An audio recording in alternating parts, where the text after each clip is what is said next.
Te diría, sin temor a equivocarme, que ya llevo más de 140 expediciones a la Cueva de los Tallos. Estamos hablando de que casi 10 kilómetros de la cueva ya han sido explorados, sin embargo de ellos solo la mitad está topografiado. Cuando dejas de ver lo que tienes alrededor, empiezas a ver lo que tú tienes dentro. Sabemos que geológicamente al menos es posible para la naturaleza esculpir de esa forma.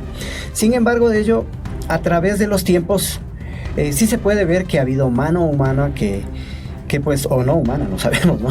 Mano humana o no humana, ¿quién se habrá metido en esa cueva? Desde millones de años atrás, que han ido como que acondicionándole, ¿no? Sí hay mano artificial en este sentido, no todo es natural. Soy presidente de la Sociedad Espeleológica Ecuatoriana, y eso es ciencia.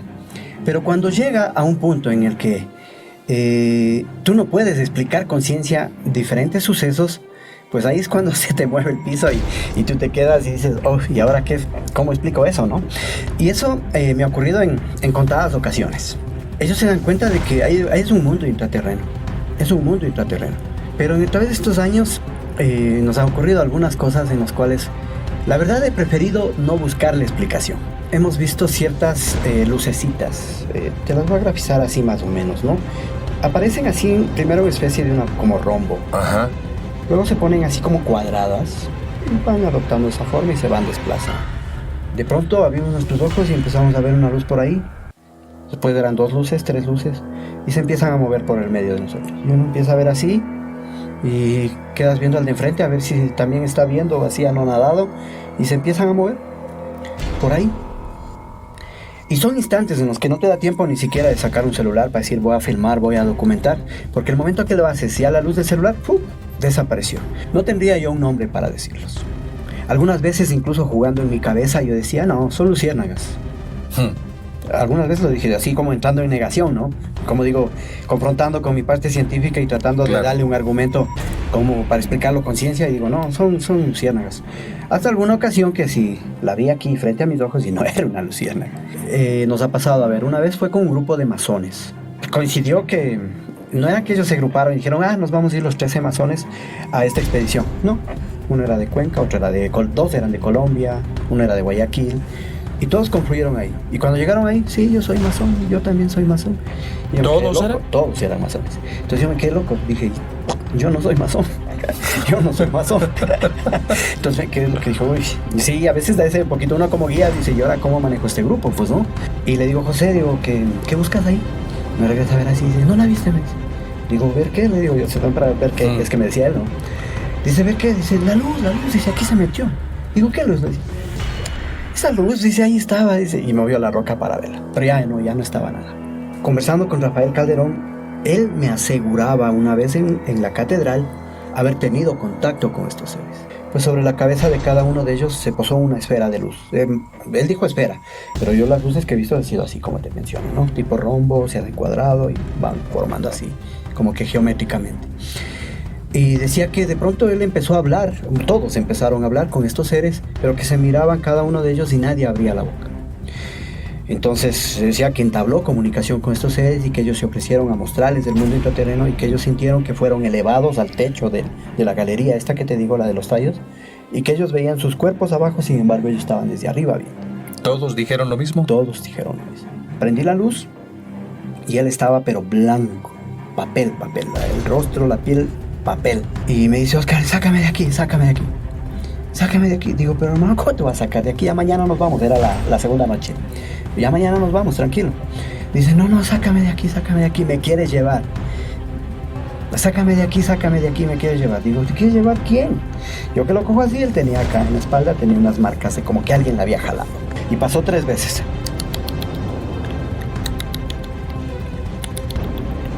Y esa pesadez desapareció. Y el pana que te digo que estaba al lado mío, ya de pronto se relajó así. No te puedo decir que yo vi algo negro, o vi una sombra, o vi a alguien que lo jalaba. No lo vi, pero sí lo sentí. Y eso te lo puedo afirmar, le digo, yo lo sentí. Y los demás, y al menos el compañero que estuvo al lado mío, pues él lo vivió en carne propia. Este es un lugar en el que habitan espíritus, en el que habitan seres, y no todos los seres que habitan ahí son buenos. Pues escucho que dicen, ayuda. Y era la voz de mi hijo. 3 de la mañana, mi hijo sin linterna, sin zapatos.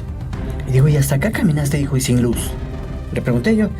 Y me dice, sí, dice, es que yo venía siguiendo esa luz, me dice. Le digo, ¿qué luz? Si todos estábamos durmiendo. Todos estábamos dormidos, todos estábamos dormidos. Y uno de los viajeros que fue en ese viaje, entonces él me dice, Oscar, dice, yo sí vi la luz también, dice, pero sí estaba una luz ahí junto a tu hijo.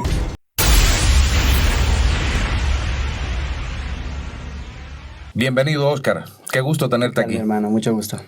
El gusto es mío y de nuestros espectadores, porque estoy convencido de que todos aquellos que vieron la miniatura y el título de este video entraron en busca de información de primera mano. Y qué mejor primera mano que de Oscar Leonel Arce, que es espeleólogo, aventurero, explorador, que además tiene una agencia de turismo. ¿Cómo se llama la agencia de turismo? Así es, mi hermano. Sí, nuestra operadora de turismo, pues es una agencia de aventura en realidad, porque todos los viajes que nosotros hacemos son de aventura, y se llama Vertical Extreme.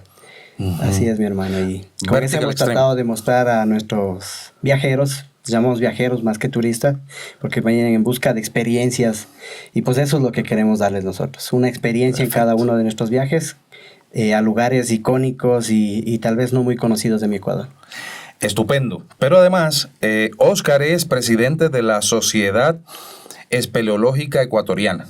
Así es. Presidente de la Sociedad Espeleológica Ecuatoriana, que has bajado a la Cueva de los Tallos, ¿cuántas veces, hermano?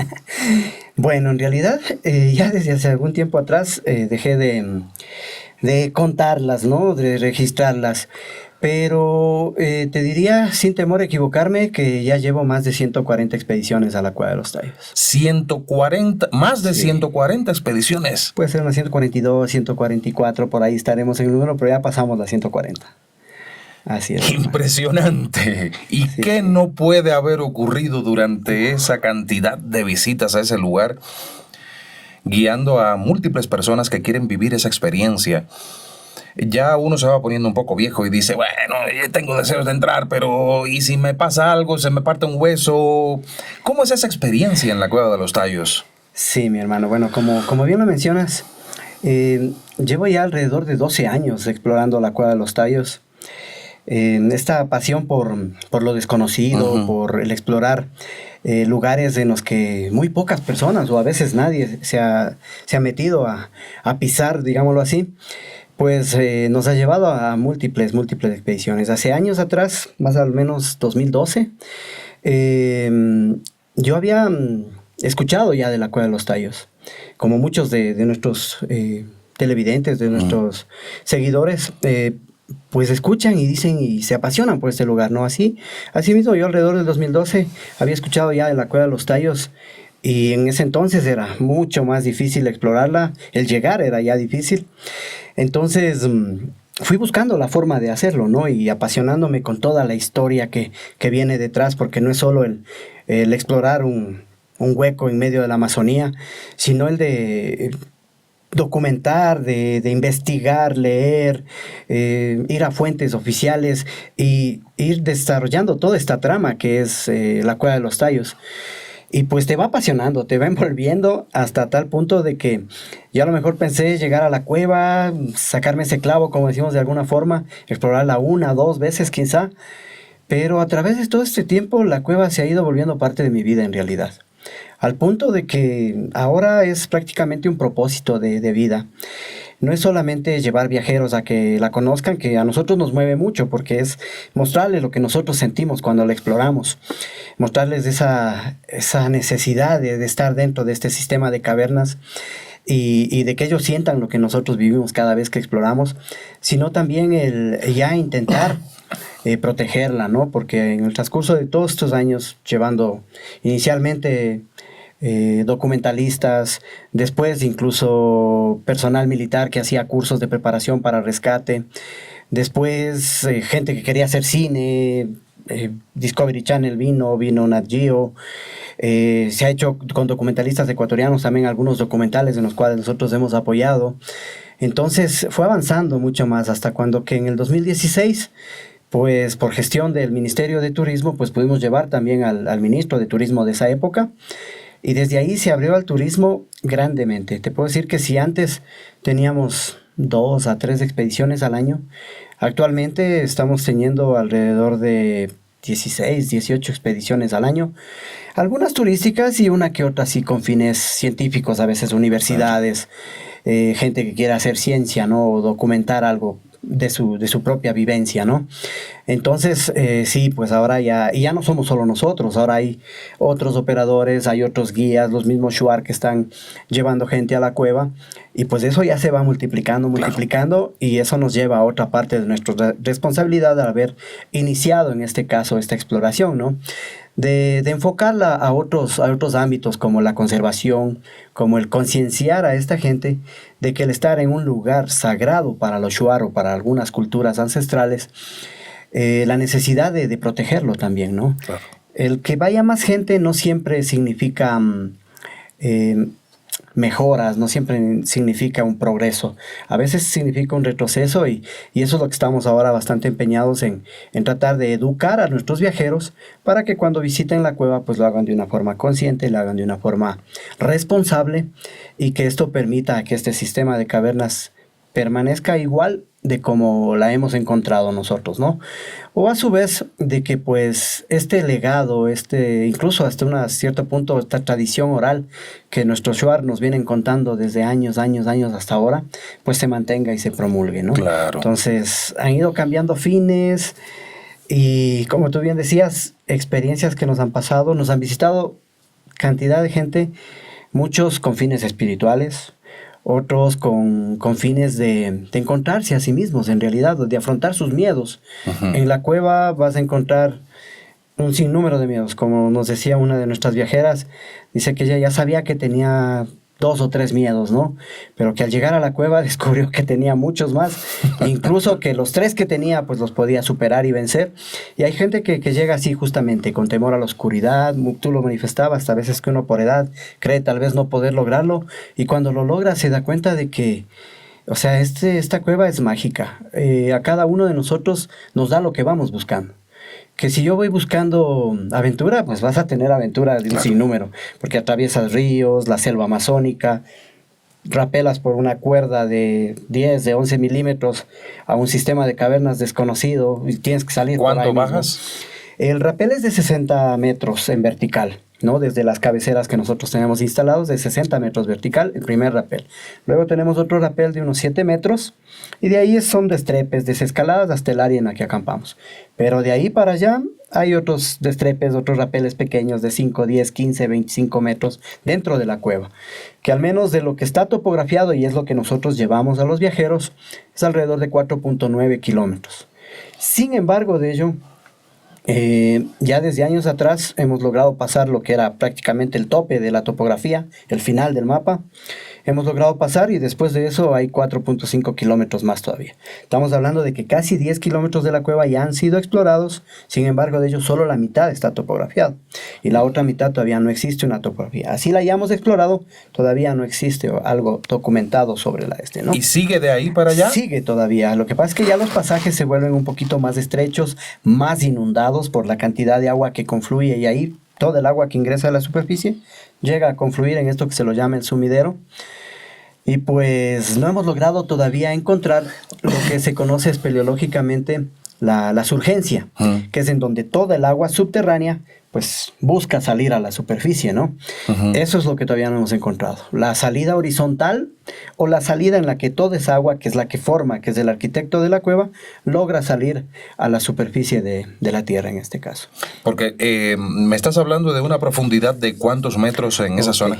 Ya, bueno, para que tengas una idea más o menos, la cueva, la boca de cueva, una de las entradas de esta cueva, la Cueva de los Tallos, está a 700 metros sobre el nivel del mar. Ya. Aproximado, ¿no? Son 713 más o menos. De ahí descendemos los 60, que habíamos hablado del primer rapel, luego los 7, seguimos destepando. En el campamento estamos más o menos a menos 100. O sea, por debajo del nivel del mar. No, por el debajo de la superficie de entrada. Tomamos en cuenta los 700 metros, sí. ¿cierto? 60, 7 más, seguimos bajando y acá estaríamos a 100, en lo que se le conoce como la Galería de los Tallos, o normalmente se lo conoce como la Catedral. Ya, ese es ese salón inmenso. Es el inmenso en el que por lo regular se acampa con los grupos y en donde hacemos nosotros un punto en el que podemos avanzar, explorar, regresar para la logística y todo. Y es el punto que está más cercano a donde existe la entrada de luz, ¿no? Habrás visto, quién sabe, esto que se lo conoce como el pozo de luz divina o lo que los ingleses pusieron en su topografía como el daylight, que es el único lugar en la cueva en donde ingresa un haz de luz. Claro.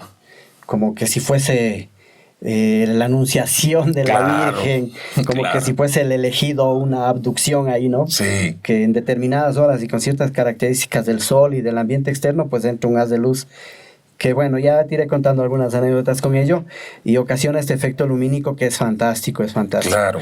Entonces, como está cerca de eso, pues ayuda un poco al no sentirte tal vez siempre en la oscuridad, porque desde el momento que entras a la cueva, pues se acabó el día y se acabó la noche, empezó la oscuridad, empezó la noche y tienes ahí, en este caso de los viajes que los hacemos turísticos, pues 3 días y 2 noches, ¿no? ¿Dentro de la cueva? El viaje turístico sí, 3 días y 2 noches. Es lo En que total pasamos. oscuridad, solo con luz artificial. Con la luz que tenemos en nuestras cabezas en las LED. Ajá.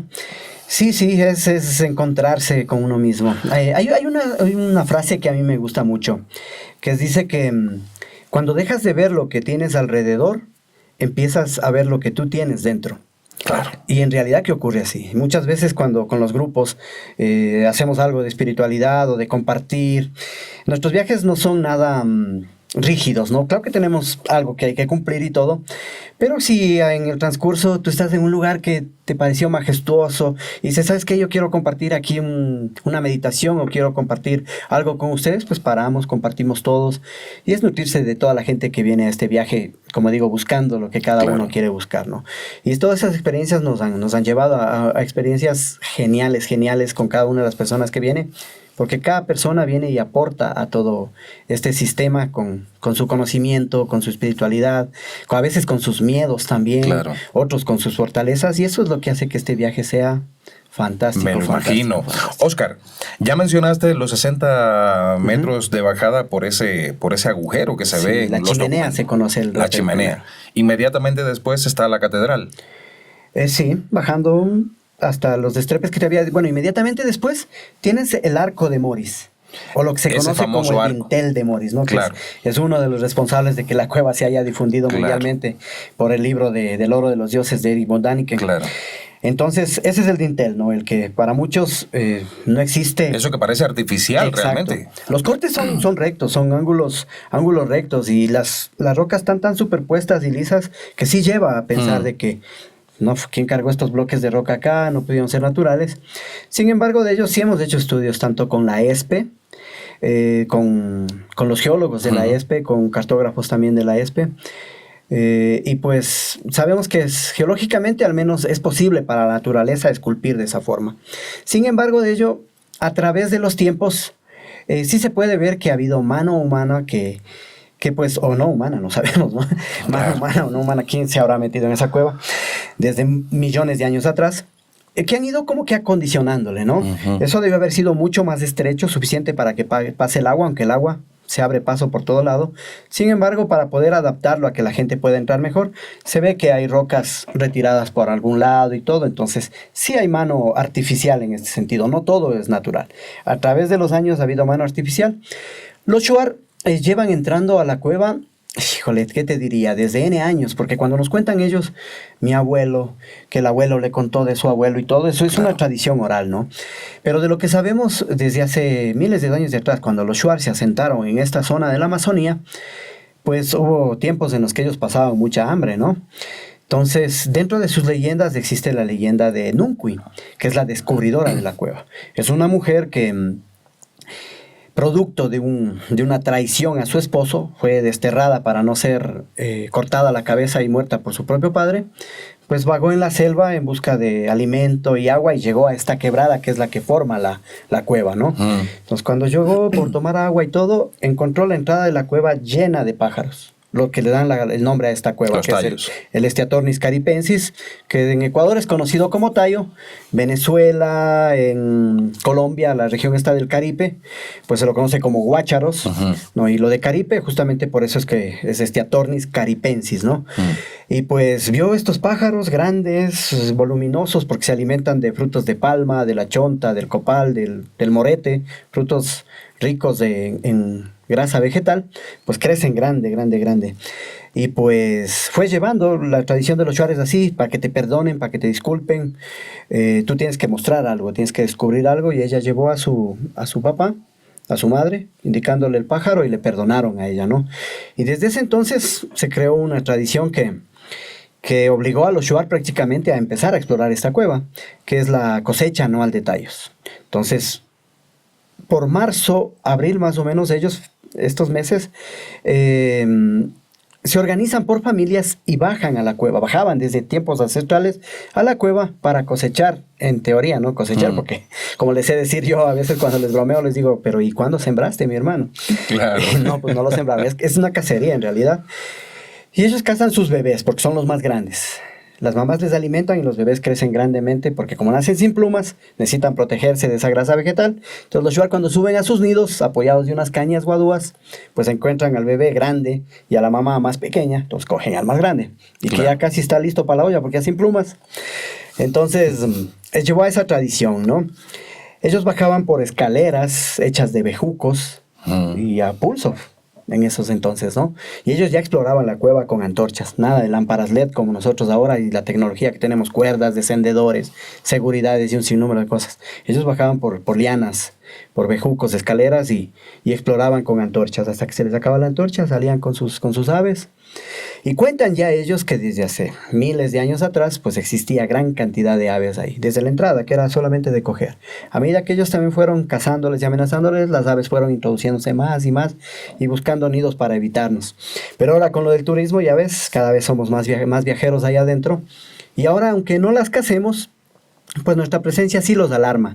Yo siempre les he visto que cuando ven las LED, pues es como que ellos asimilan a que hay alguien abajo y ya los vienen a cazar y se alborotan un poco, ¿no? Entonces, por eso es lo que yo te decía, lo de la educación, el de tratar que nuestros viajeros no los iluminen de frente a las aves y todo, ¿no? Pero como ves, esto de la exploración de la cueva está de muchos años atrás, desde antes de que sepamos del padre Crespi, de las planchas metálicas, desde antes de que Llanos Morizopos haga notariar este hallazgo de la cueva en el 69, y mucho más todavía de la expedición del 76 de los ingleses. Entonces, ya los shuar exploraban la cueva. Claro. Entonces, para poder pasar, qué sé yo, cuántos días habrían pasado ellos cazando los animales dentro de la cueva, pues tenían que adaptarle, ¿no? Una roca por acá, una roca para allá. Y lo cierto es que en el 76, pues ya el padre Porras, que fue parte de la expedición de los ingleses, aunque el padre Porras ecuatoriano, junto con su ayudante Celi, un arqueólogo lojano de hecho, pues descubrieron ya dentro de la cueva restos humanos, vasijas, conchas de espondylus, y todo esto que daba la prueba de que ya había alguien adentro mucho, mucho antes de nosotros. Entonces, esta cueva ya ha sido modificada por presencia humana o no humana desde miles de años atrás. Claro. Y ahí vienen esas teorías, justamente. Ahí vienes con una palabra, o sea, acabas de decir una frase que es clave en lo que estamos conversando, porque pones presencia humana o no humana. No lo sabemos. Exacto. Cuando no se sabe algo no quiere decir que no esté. Exactamente. Como bien decía Carl Sagan, que es una máxima en mi vida, la ausencia de evidencia no es evidencia de ausencia. Por eso es una arrogancia intelectual gigantesca decir que algo no existe por la sencilla razón de que no tienes evidencia porque no lo has visto. No. No tienes las evidencias, no están las evidencias, pero que exista o no exista es otra cosa. Así es. Ahora, desde hace décadas, cuando se corrió la voz por Juan Morix de lo encontrado por él, ya sabemos que había sido encontrada mucho antes, por lo que nos cuentas, Los Shuar, para ellos esa cueva tiene un significado más bien sagrado, ¿no? Sí, sus dioses habitan dentro. Sus dioses. Y esos dioses son los que nos llaman mucho la atención, aquellos que ni siquiera hemos ido allí. Se habla de montones de criaturas que supuestamente viven allí. Se habla de montones de acontecimientos, de sucesos que han vivido múltiples personas. Pero tú has vivido algunas de ellas. De algunas de ellas he sido testigo. Cuéntanos de esas experiencias que escapan a aquello que es comprensible por el hombre común. Cuando digo hombre, me refiero al ser humano. De su raciocinio. Cuéntanos eso. Sí, bueno, la verdad, en todos estos años nos han ocurrido múltiples cosas. A veces yo las resumo en 4 o 6 experiencias. Básicamente, voy a empezar diciendo de que, bueno, soy presidente de la Sociedad Espeleológica Ecuatoriana, lo que me ha llevado a aprender mucho de ciencia, de geología, de biología, de la topografía, de ciencias exactas, ¿no? Claro. Y siempre he explorado todas las cuevas. En Ecuador tengo alrededor de 500 cuevas exploradas. Imagínate. Entonces, ya me he encontrado con múltiples morfologías de las cuevas y si me dicen, oye, no, eso no es natural, te digo, sí, anda a tal lado y vas a encontrar una igual. Entonces, no es que solo esta cueva está así, y vas a encontrar cómo el agua esculpe en la naturaleza, por la disolución de la roca caliza, que es el proceso de espeleogénesis que se lo conoce, ¿no? Y eso es ciencia. Pero cuando llega a un punto en el que tú no puedes explicar con ciencia diferentes sucesos, pues ahí es cuando se te mueve el piso y tú te quedas y dices, oh, ¿y ahora qué? ¿Cómo explico eso, no? Y eso me ha ocurrido en contadas ocasiones. Como siempre yo les digo a mis viajeros, cuando ya terminamos de exploración, ellos se dan cuenta de que es un mundo intraterreno. Es un mundo intraterreno. Porque dentro de la cueva hay cascadas, hay pasos sifoneantes, existe en naturaleza, tenemos arácnidos, tenemos aves, tenemos peces, unos albinos fantásticos que hasta ahora al menos en cuevas, que es el único lugar en el que le he encontrado, en Cueva de los Tallos, los peces albinos. Y así un sinnúmero de serpientes de ha de haber, ¿no? Hay serpientes, hay arácnidos.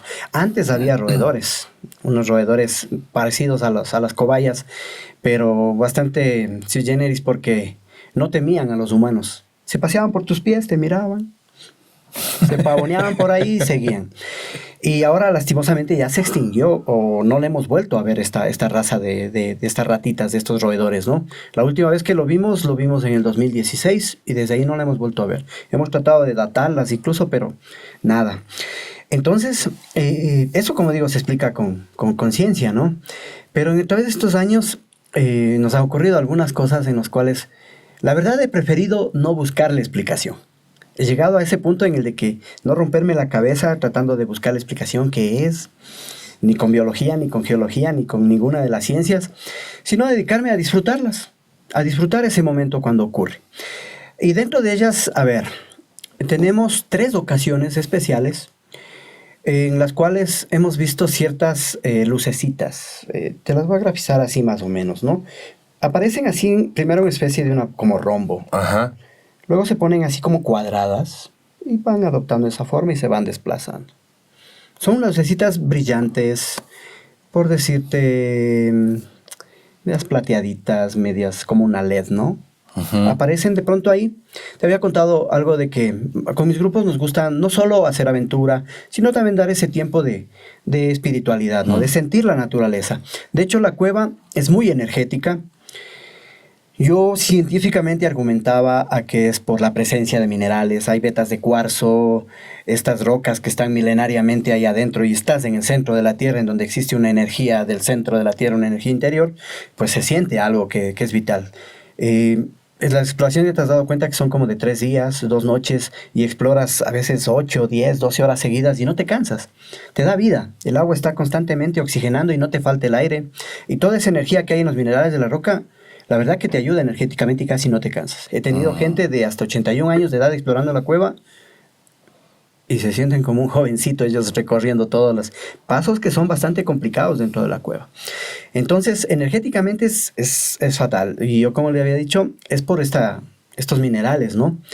O por otro tipo de energía que está dentro de la cueva y te da esa vitalidad. Yo siempre trato de con mis grupos pues darnos ese tiempo de convivir con los elementales que les llamamos. Sentir el viento, ese viento que te renueva. Cuando estás cansado, sentir esa agua, a veces un baño en las cascadas que te renueva y te deja, pero nuevito cuando necesitas de esa energía. A veces, muchas veces hacemos unas pequeñas ceremonias de fuego, de copal, que ancestralmente tiene esta propiedad de comunicar el plano terrenal con el plano espiritual, de acuerdo a la tradición shuar, y lo hacemos con los shuar mismo. El copal, de hecho, es una cera que emanan estos árboles amazónicos del mismo árbol cual se alimentan los tallos, entonces no es nocivo, al menos para el entorno en el que nos movemos, y es un fuego pequeño que se hace más por connotación de reunir y enlazarnos a los elementos de la vida, Claro. ¿no? Entonces, en estos instantes en los que la gente está a veces con los ojos cerrados, aunque de hecho dentro de la cueva, sea cerrados o abiertos los ojos, no ves nada. Tú cierras los ojos, están las luces apagadas, cierras los ojos y no ves nada. Abres los ojos y sigues sin ver nada, si no están prendidas ninguna linterna, ¿no? Entonces, esos momentos, como te decía con esa frase de que no vemos nada. Yo pongo mi mano al frente y no logro ver cuántos dedos estoy mostrando ahí, ¿no? Entonces, esos momentos en los que tú estás tratando de sentirte, de verte a ti mismo, porque no ves nada, y empiezas a verte tú interiormente. Muchas veces me han contado, y las he podido ver también yo, gente que empieza a ver aquí a esta altura de tu frente, de tus dos ojos, diferentes matrices de colores. Morado, amarillo, que a veces te difuminan ahí en la mente porque no ves nada y empiezas a ver lo que hay aquí. Entonces empieza a difuminar todo así y cada uno está en su momento de espiritualidad, ¿no? A veces escuchando una canción relajante tipo un mantra, otras veces compartiendo lo que alguno de nuestros viajeros está compartiendo con nosotros, a veces pranayamas, respiraciones que ayudan a equilibrar, o otras veces haciendo un om, una meditación con Om en el cual se siente esa vibración y es muy, muy, muy gratificante.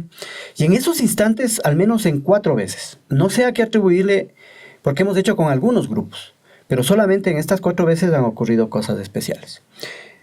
En las 3 primeras, por decirlo así, aunque una está intermedia, fue esto de las luces que te digo. De pronto abrimos nuestros ojos y empezamos a ver una luz por ahí. Después eran 2 luces, 3 luces, y se empiezan a mover por el medio de nosotros. Y uno empieza a ver así, y quedas viendo al de enfrente a ver si también está viendo así anonadado, y se empiezan a mover por ahí. Y son instantes en los que no te da tiempo ni siquiera de sacar un celular para decir voy a filmar, voy a documentar, porque el momento que lo haces, ya la luz del celular, ¡pum!, desapareció. Exactamente. O la luz de la linterna y desapareció. Alguna vez uno de estos amigos con los que hemos estado en estas expediciones me decía, ¿has intentado alguna vez hacer una expedición solo con visores nocturnos, sin luces LED para no estorbar en todo este ambiente tanto a las aves como a la gente que vive aquí? Cuando él habla de entes o de gente que vive ahí, pues se refiere a estas entidades, ¿no? Que Claro. no podría yo llamarles seres intraterrenos como algunos sí los han dicho, o seres de luz también, para hay una agrupación de Hermandad Blanca que les dice seres de luz. No tendría yo un nombre para decirlos. Algunas veces, incluso jugando en mi cabeza, yo decía, no, son luciérnagas. Algunas veces lo dije así como entrando en negación, ¿no? Como digo, confrontando con mi parte científica y tratando Claro. de darle un argumento como para explicarlo con ciencia, y digo, no, son luciérnagas. Hasta alguna ocasión que sí, la vi aquí frente a mis ojos y no era una luciérnaga. Las luciérnagas tienen esa lucita media verdecita y tienen sus alitas y todo eso, no era una luciérnaga. Y la luz, ni por forma. Entonces, desde ahí yo dije, no, ya no le voy a buscar explicación, me dedico a disfrutar de ese momento porque son unas luces muy reconfortables, te llenan de energía, te dan una paz. Tú las ves por ahí y, como digo, no te da ganas ni sacar el celular para filmarlas, porque te quedas extasiado de verlas. Pero el momento que alguno del grupo pues desconecta o ya prende una luz o cogió el celular y prendió, desaparece. De esas ocasiones nos ha pasado 3 veces. No sé si sea casualidad o dependerá mismo del nivel energético con el cual el grupo esté compenetrado, pero eso debe ser, nos ha pasado. A ver, una vez fue con un grupo de masones. Coincidió que no era que ellos se agruparon y dijeron, nos vamos a ir los 13 masones a esta expedición. No, uno era de Cuenca, otro era dos eran de Colombia, uno era de Guayaquil, y todos confluyeron ahí. Y cuando llegaron ahí, sí, yo soy masón, yo también soy masón. Y yo me quedé ¿Todos loco. eran? Todos eran masones. Entonces yo me quedé loco, dije, yo no soy masón. Yo no soy masón. Entonces me quedé lo que dijo, uy, sí, a veces da ese poquito uno como guía, dice, ¿y ahora cómo manejo este grupo? Pues no. Entonces sí. Sí. Pero en otras ocasiones nos ha pasado justamente con grupos de este tipo, ¿no? Gente que viene a hacer espiritualidad, gente que busca otra cosa, no solamente aventura. Y pues ocurre este tipo de fenómenos. Por eso yo a veces atribuyo también a la energía con la cual viene cada uno. Al menos de lo que he podido conversar con ellos, yo no hago yoga, no soy tampoco de una hermandad blanca y tampoco soy masón, como lo he dicho. Sin embargo, de ella vivo esta espiritualidad a mi manera, ¿no? Pienso que no para pertenecer a una logia o algo, pues tienes que tú, o por ejemplo un catolicismo, como habíamos hablado, leer la Biblia siempre, una vez vive su espiritualidad a su manera y tiene esa forma de comunicación con ese ser superior, ¿no? Y yo la tengo así y comparto mucho con las personas, respeto mucho y comparto, y por eso he aprendido mucho y hemos tenido muchas vivencias. Entonces esto pasó en estas 3 ocasiones que te digo. Las luces de esa forma. Luces de esta forma, en distintos lugares, porque no siempre es por decirte, nos pasó una vez en el campamento, en la Galería de los Tallos o en la catedral. Nos pasó otra vez en el anfiteatro, que es un lugar muy, muy, muy energético. Se siente ahí. Ese es lo que tiene la roca, ¿no? Que tiene, parece un podio. La roca plancha y pues tiene como graderíos ahí. Claro, ¿no? Sí. Como un teatro ahí. De hecho, hemos hecho alguna vez un tipo concierto con flauta, gaita, flauta americana, instrumentos súper, súper chéveres. Eso lo hicimos, de hecho, con Eileen Hall, la hija de Stan Hall, que fue el líder de la expedición del 76. Estuvo muy genial eso, bien loco. Y es un lugar que por su resonancia, por su cavidad, por el agua que inunda por ahí, pues hay una energía muy, muy vital, le podría decir. Me imagino que la acústica debe ser fabulosa, ¿no? Sí, es un concierto en Broadway. Claro. Entonces, ahí nos ha ocurrido algunas veces. Y ahí fue un especial porque me acuerdo que con nosotros, el Shuar que estaba con nosotros, José San, le voy a decir el nombre porque es uno de los hombres sabios de esta comunidad Shuar, de Coangos, estuvo con nosotros y él igual se quedó loco viendo la luz. Y cuando alguien prendió la luz, pues como te digo, se desaparecen, se difuminan. Cada quien busca su espacio para desaparecer. Y José, me acuerdo que brincó de una a donde vio meterse una de esas luces, y yo también la vi. Entonces retiró de la roca para ver atrás de la roca si es que estaba todavía esa luz, y miraba así. Y yo desde acá lo miraba, le decía, yo ya había visto anteriormente esa luz, entonces estaba yo relajado, como digo, me dedico a disfrutarla más bien. Y le digo, José, ¿qué buscas ahí? Me regresa a ver así, dice, ¿no la viste? Me dice. Digo, ¿ver qué? Le digo, yo se para ver qué, es que me decía él, ¿no? Dice, ¿ver qué? Dice, la luz, dice, aquí se metió. Digo, ¿qué luz? Le decía, esa luz, dice, ahí estaba, dice, y movió la roca para verla. Pero ya no estaba nada. Entonces, no es que, como digo, yo también, incluso para autojuzgarme, ¿qué es lo que vi, no? Y después conversando entre todos, ¿la viste tú? Sí. ¿Cómo la viste? Sí, pues así. Entonces, son versiones orales, como digo, si tú ahorita me dices, muéstrame un video, muéstrame una prueba de lo que viste, o dame los nombres de todos los con los que estuviste y vieron eso, te podré dar tal vez los nombres de algunos de ellos, pero todos los vimos, y ahí es cuando entra, digo, ¿y qué fue eso? Yo a los masones, que tal vez por más, les preguntaba, ¿y qué fue eso? Dice, pues bueno, son seres que habitan aquí muchas veces, y ahí me voy un poco a la tradición oral y a lo que dice nuestro... No sé si has escuchado de los 3 planos del reino andino, o del reino masónico, ¿no? Que habla del Caipacha, del Hanampacha y del Ucupacha. Entonces el Ucupacha no es otra cosa para nuestros ancestros que el mundo subterráneo, el inframundo, o lo que nosotros le conocemos como el mundo interior. Entonces, de acuerdo a la tradición oral y lo que establece el Ucupacha, es el mundo en el que habitan los espíritus, el Caipacha donde habitan los dioses, el Hanampacha donde habitamos todos, y pues el Ucupacha es donde habitan los espíritus o las almas, podríamos decirles así. Entonces él me decía así, es uno de los colombianos que era tal vez de los más entendidos en este tema, me decía que pues habitan espíritus y dentro de la cueva. Otro me hablaba por ahí de los ángeles caídos, de los Nephilims, que alguna vez en una civilización fue relegada a vivir en las profundidades por un cataclismo, o que muchos dicen un diluvio universal, prediluviano, una civilización prediluviana, pero que ahora no son corpóreas. Es lo que me dijeron ellos, que se manifiestan en forma de luz.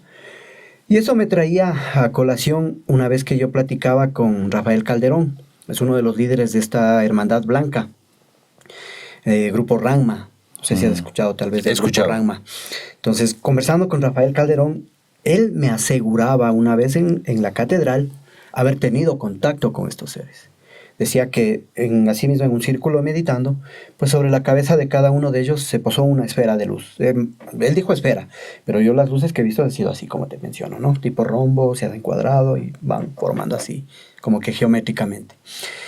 Y decía que de pronto él empezó a hablar, todos empezaron a hablar con estos seres, pero que se miraban cada uno de ellos y nadie abría la boca. Entonces decía que entabló comunicación con estos seres y que ellos se ofrecieron a mostrarles del mundo intraterreno y que ellos sintieron que fueron elevados al techo de la galería, esta que te digo, la de los tallos, y que ellos veían sus cuerpos abajo, sin embargo ellos estaban desde arriba viendo. ¿Todos dijeron lo mismo? Todos dijeron lo mismo. Entonces, qué loco así. Y eran mis primeros años. De esto estoy hablando del 2014, quién sabe. Cuando yo recién empezaba a explorar la cueva, Claro. todavía no había tenido este tipo de vivencias. Y conversaba con Rafael Calderón y le decía, digo, ¿y eso pasó aquí? Dice, sí, aquí. Entonces yo le decía, digo, entonces estamos ahorita aquí, ¿cuántos? Reunámonos, meditemos y veamos qué pasa, le decía yo.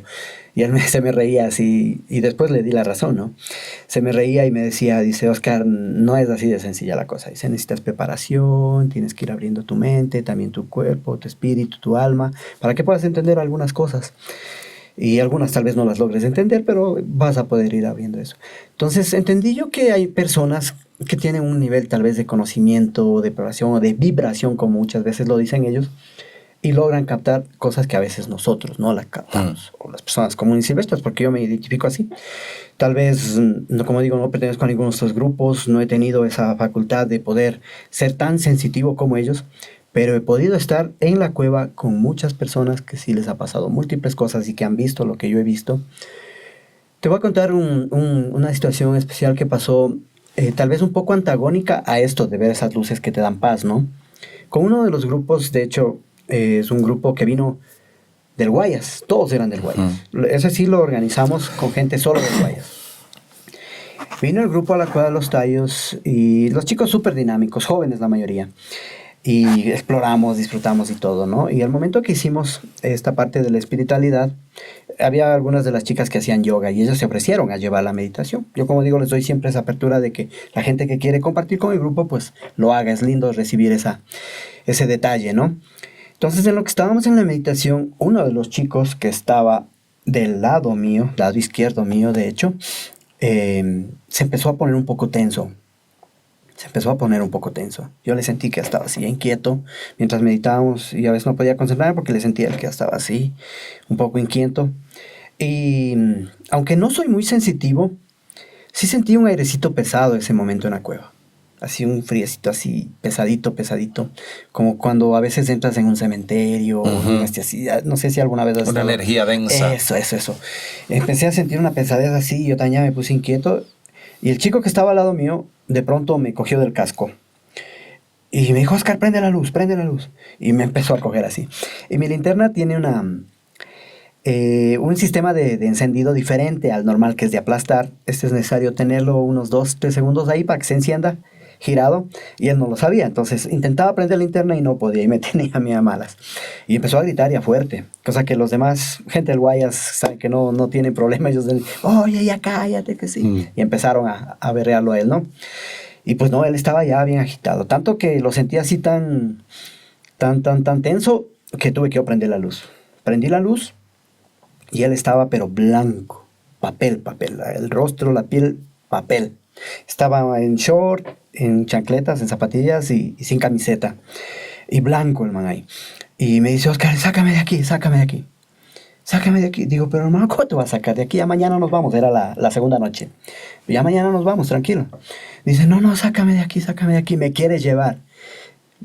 Sácame de aquí, me quieres llevar. Digo, ¿te quieres llevar quién? Yo que lo cojo así, él tenía acá en la espalda, tenía unas marcas de como que alguien la había jalado. De barro, de lodo. Asumí, yo como digo, a veces trato de asumir un poco, digo, sería algunos los demás chicos que estaba ahí, le mofeo por ahí, ¿no? Pero él estaba tenso ya, sus músculos casi que como que acalambrándose, bien tenso. Y le digo, no, tranquilo, respira, no pasa nada, tranquilo. Y todos los demás, apaga la luz, ya, Oscar, no le hagas caso, apaga la luz, sigamos meditando. Apagué la luz y el man seguía así. Y ahí pasó algo muy especial, por los cuales yo me identifico mucho con los tallos, con las aves, ¿no? Las aves para los Shuar son los guardianes de esta cueva o del sistema subterráneo. Y tienen jerarquías. Están los polluelos, ¿no? Las madres. Los adolescentes, ellos los llaman Yampismara. Y el adulto o los jefes de las manadas, que son pocos, son 3 de hecho, o el Tayu jefe, que ellos le dicen, le conocen como Tayu Ñañare. Tayu Ñañare, el Tayu jefe, que es el que se queda guardiando la cueva cuando estas aves emigran a otras cuevas o a otros lugares que aún no sabemos en busca de alimento. Hay una época en el año, alrededor de agosto, septiembre, hasta octubre, que empiezan a regresar, que la cueva se queda solamente con estos 3 pájaros tayos, y a veces uno. Tayu Ñañare. Ese es el que se queda guardiando la cueva hasta esperar que regresen todas las manadas, las bandadas de los pájaros a esta cueva. O sea, que tienen un sistema de organización. Sí. Y eso ya te voy a contar ese proyecto en el que estamos, porque en eso estamos justamente con la Sociedad Colombiana de Espeleología. Pégate un poquito. ¿Cómo se llama? Con Juan Carlos y con Adri, tratando de establecer un proyecto justamente para estudiar, conocer un poco más estas aves, que como digo, no solo desde el ámbito biológico, sino también desde el ámbito sociológico y de la cultura de los Shuar. Entonces, ocurrió algo que no había visto yo en ninguno de los años explorando la cueva. El Tayu Ñañare, ninguno de los tayos vuela abajo. Todos vuelan alto porque tratan de evitar al humano, ¿no? Cerca del techo de la cueva. Sí, por lo regular y en sus nidos. Pero esta vez el tayo bajó y voló tres pasadas por de nosotros. Y como tenemos ya algunos sonidos identificados en los tayos, porque el sonido normal del tayo es del que nace normalmente, ¿no? Pero cuando vuelan, no sé si como planeando, hacen un sonido de... Entonces, en ese instante, el Tayu Ñañare, que estaba ahí en la cueva, bajó y voló. Casi que el aletido se lo sentía en nuestras cabezas del vientecito. Y pasó 3 veces.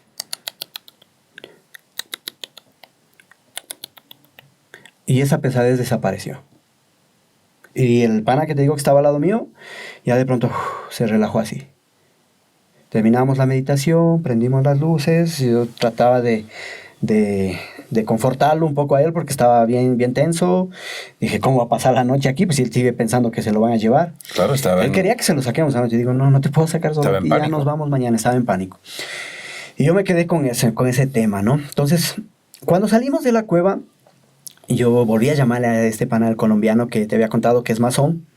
Bueno, él tiene un proyecto loco también por ahí al norte. Él afirma haber visto una familia de yetis, los pies grandes. ¿En serio? Sí, no. Bueno, eso tal vez podría descalificar tal vez lo que él me diga, no decir, no, yeti está loco este man, ¿no? No. Podría haber gente que lo diga así, gente que nos mire tal vez decir, no, te has preguntado al que busca el yeti, pues, ¿qué te puede decir él? Pero cuando yo conversé con él, le tengo mucha confianza, le conté este hecho, le digo, oye, mira, esto me pasó con este grupo. Digo, yo había visto las luces blancas, como esta vez cuando estuvimos contigo, pero esto no vi. No te puedo decir que yo vi algo negro, o vi una sombra, o vi a alguien que lo jalaba. No lo vi, pero sí lo sentí. Y eso te lo puedo afirmar, le digo, yo lo sentí. Y los demás, y al menos el compañero que estuvo al lado mío, pues él lo vivió en carne propia. Entonces, me digo, ¿qué fue? Digo, solo había visto estas luces blancasitas, pero esas no son amenazantes. Nunca se habían puesto amenazantes. Entonces él me dijo, mira, dice, a ver, ¿estabas meditando? Sí, dice, y me decía, ¿hiciste cúpula de protección? Me dijo. Digo, ups. Yo no sé de eso. ¿Qué es eso de cúpula de protección? Entonces me decía, siempre que estés con un grupo, dice, cada persona tiene su energía, cada persona tiene su propósito, no sabes con qué problemas, cargas emocionales o qué sé yo, que vienen a buscar ellos en la cueva, y pues tú estás manejando un grupo diverso y no lo sabes. Siempre tienes que hacer una cúpula de protección antes de entrar en un plano espiritual, de meditar, de tratar de compenetrar todas esas voluntades en un solo. Pide cúpula de protección. Este es un lugar en el que habitan espíritus, en el que habitan seres, y no todos los seres que habitan ahí son buenos. Es lo que me dijo. Y pues tiene razón, o sea, viendo a la lógica, pues sí. Y a lo que vivimos, con más razón todavía. Claro. Entonces, esta entidad no era como las anteriores que te había mencionado. Yo lo llamo entidad porque no sé cómo decirlo. No puedo decirlo ser, no puedo decir un intraterreno o un extraterreno, como a veces lo dicen también. Es una entidad y que se manifestó de esa forma, amenazante. No sé si por qué es directamente a esa persona y no al resto, pero sí puso densa la cosa ese momento y se lo sentía. Y lo loco es, como digo, lo de los tallos. Y anteriormente había escuchado en Expedición de 69 que Maurice bautizó a esa expedición como Taltosoc Barlanja, la cueva de los seres superiores. Taltozoc Barlanja, no la de 69. Y pues el símbolo de esa expedición es un ave, que en Hungría la conocen como los taltos, y es muy parecida al tallo. El talto de los sumerios, de los húngaros, es muy parecido al tallo. Y el logotipo de la expedición inglesa del 69, que la tiene en sello, de hecho, Maurice, que dice Maurice Taltozoc Barlanja 1969, la expedición del 69, pues tiene justamente de logotipo este talto, que para mí se me hace muy parecido al tallo. No sé si será un ancestro del tallo o será el mismo tallo, o si a su vez es una especie de manifestar como que un guardián del inframundo, ¿no? Tú ves que en la mitología egipcia pues también tenemos a Tot, que es cabeza de ave, ¿no? Claro. Entonces ahí como que fui un poco enredando esto de la ciencia, pero nos ocurrió eso. ¿Qué más te puedo decir? Cosas locas así que nos ha ocurrido. Pero fíjate, antes que vayas a esa otra cosa que vas a decirnos, que yo estoy sorprendido con todo esto, porque además lo cuentas de una manera tan vívida que uno lo experimenta. Tú estás contándolo y yo lo estoy graficando en mi mente. Yo estoy analizándolo. A ver, yo he entrado a cuevas, no como la Cueva de los Tallos, pero he entrado a cuevas y sé lo que es sentir que estás en absoluta oscuridad, pero no en un lugar. Yo he estado en cuevitas, en huequitos, en cositas que tú entras allí, no sé, unos metros adentro y punto, no tienes que bajar tanto. No existe todo ese halo de energías, de cosas que ocurren como en la Cueva de los Tallos, que la Cueva de los Tallos es famosa a nivel mundial por todos los eventos, seres, llamémosle así, que supuestamente habitan en el sitio, y los testimonios que hay como estos que tú estás brindando en este momento corroboran mucho de lo que se supone por aquellos que no hemos ido. Porque tú eres una persona que ha estado dentro de la Cueva de los Tallos cientos de veces. Has experimentado cosas que no todo ser humano tiene la oportunidad de experimentar. Desde estas luces hasta ese evento, más este simbolismo también, y es cierto, ahora mientras me lo decías, es cierto, las aves e incluso esta ave, el tallo, tiene características muy especiales, porque los ojos tienen una coloración. Ahora que lo mencionas, esto de las características especiales, pues bueno, el tallo es un animal que vive en la oscuridad, ¿no? Claro. Yo anteriormente, antes de estudiarlo un poco, yo no soy biólogo, ¿no? Pero al estar aquí en este sistema y en el que habita esta ave, pues nos hemos dedicado a investigar, a estudiarlo, ¿no? Y pues yo inicialmente pensaba que esta ave, pues era igual que los murciélagos, ciego. O que dentro de la cueva, pues por ecolocalización, que es como se comunican y navegan, digámoslo así, los tallos también, por ecolocalización, al igual que los murciélagos. Los sonidos que ellos emiten son justamente para tener ese retorno y poder desplazarse en este mundo Claro, oscuro. la proximidad. Las aves no tienen con qué iluminarse ni con qué ver, ¿no? Entonces, tienen unos bigotes, unas barbas largas. Cuando veas, te pasaré también de hecho unas fotos de las aves. Tienen unas barbas, unos bigotes largos con los cuales ellos sienten estas vibraciones y se hacen un mapa de la cueva para poder moverse. Pero esto es dentro de la cueva.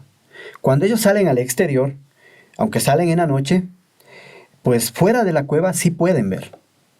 Para ir a buscar sus frutos, a recolectar los frutos de palma, copal, morete y todos los demás frutos de grasa vegetal que existen en Amazonía, ellos ven afuera.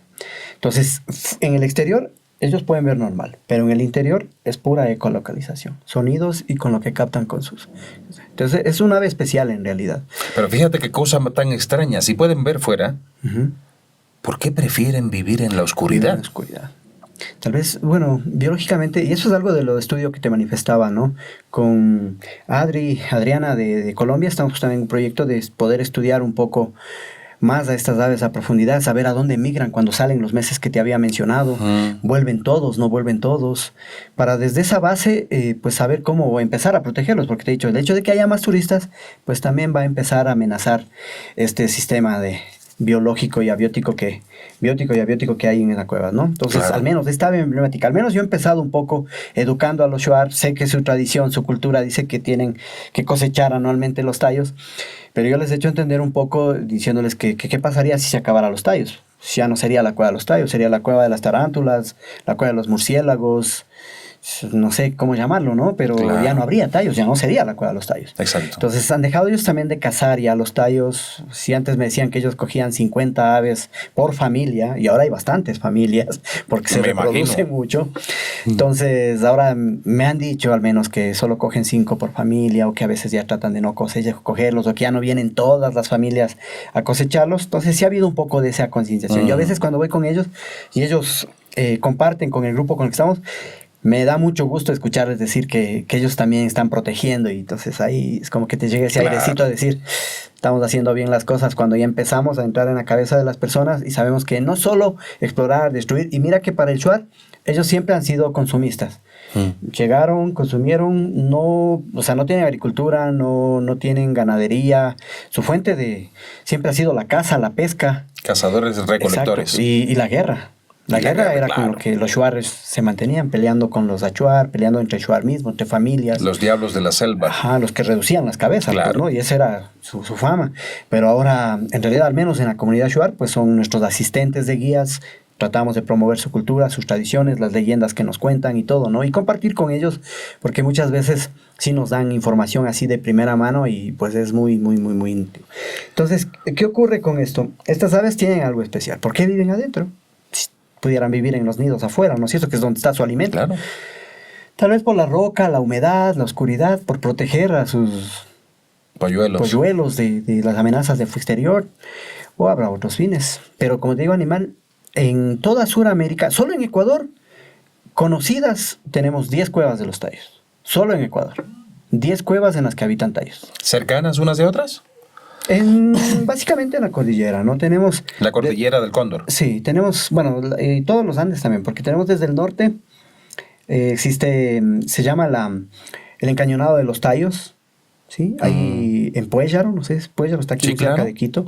Gualea, Ujú. igual hay la cueva de los tallos de Gualea. Más a la Amazonía, en el Chaco, igual hay el cañón de los tallos. Más acá al sur tenemos en Pastaza, tenemos una cueva de los tallos, la cueva de los tallos de Pastaza. Más al sur, la que estamos hablando, la de Morona, Santiago, la de Coangos, la que estuvo Maurice en el 69 y los ingleses en el 79.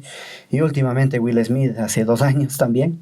Entonces esta es la cueva a la que se ha promovido mundialmente, ¿no? Pero sin embargo hay otras cuevas. Más al sur, bueno, se me saltó la de cerca de Penipe, por Palitagua, por Puela. Existe ahí también una cueva de los tallos. En los Yanganates hay una cueva de los tallos también. ¿En los Yanganates también? En los Yanganates hay una cueva de los tallos. Más al sur, Nangaritza, Alto Nangaritza, cueva de los tallos también. Y pues ya mucho más al sur, Zamora, Cantón Palanda, la cueva de los tallos, muy cercana a donde habitaba donde fue encontrado el cacao amazónico, el primer cacao domesticado, ¿no? Entonces, como ves, en todo el Ecuador, al menos conocidas 10 cuevas de los tallos. Es posible que haya alguna que no conozcamos y también los tallos aniden ahí, porque le damos el nombre de cueva de los tallos al lugar en el que habitan o anidan los tallos, ¿no? ¿Y si se comunican todas? Eso es lo que lleva a colación, ¿no? Yo geológicamente podría decir que no, porque mira que acá en la cueva le hemos recorrido casi todo y no hemos logrado encontrar esa salida. Pero y como ves, las aves emigran. No sé si es que esta de Coangos, pues irán a la de Pastaza, irán a la de Zamora, a la de Chaco o a algún otro lugar. Entre ellos intercambiarán, buscarán alimento. Alguna vez vi en las noticias un tallo en el Parque Calderón en Cuenca. Un solo tallo. Solito. ¿Cómo voló tanto? ¿Cómo llegó al Parque Calderón en Cuenca a una altitud que por lo regular no sería de esta ave, ¿no? Porque los pisos altitudinales de esta ave están un poco más bajos. Sin embargo, mira, entonces son aves que migran. De ellas, como te digo, al menos por la cueva, cómo se llena ya en las épocas en las que se reproducen, vuelven, pero no sabemos si son esos mismos. Entonces ahí está lo del proyecto de... ¿Tienen evidencias de que migran monitorear. cómo? ¿Ellos han visto que han migrado fuera de la cueva? Vuelan fuera de la ¿Pero cueva? se han ido fuera de la cueva? Se van de la cueva. Y quedan, ya como después... te decía, solo los tallos jefes de las bandadas, tallos ñañare. ¿Durante meses? Meses, alrededor de 3 meses, agosto, septiembre, octubre. En octubre empiezan a retornar. Pero, a ver, la pregunta exacta es, ¿los han visto que vienen de afuera de nuevo cuando Pero no regresan? es que vienen en bandadas, por decirte, ya llegan los tallos nuevamente en bandada, no. Van llegando, no sé si por familias, pero van llegando y van poblando la cueva. Tú ya para febrero, que ya ha pasado la época lluviosa, encuentras todos los nidos ya con huevos o ya con polluelos, porque el sonido se les siente clarito. Los polluelos, otros polluelos como no tienen plumas, pues ya los encuentras incluso en el suelo, porque se caen de sus nidos. No pueden volar y caen de sus nidos. Y desde febrero hasta casi que abril encuentras todavía reproducción.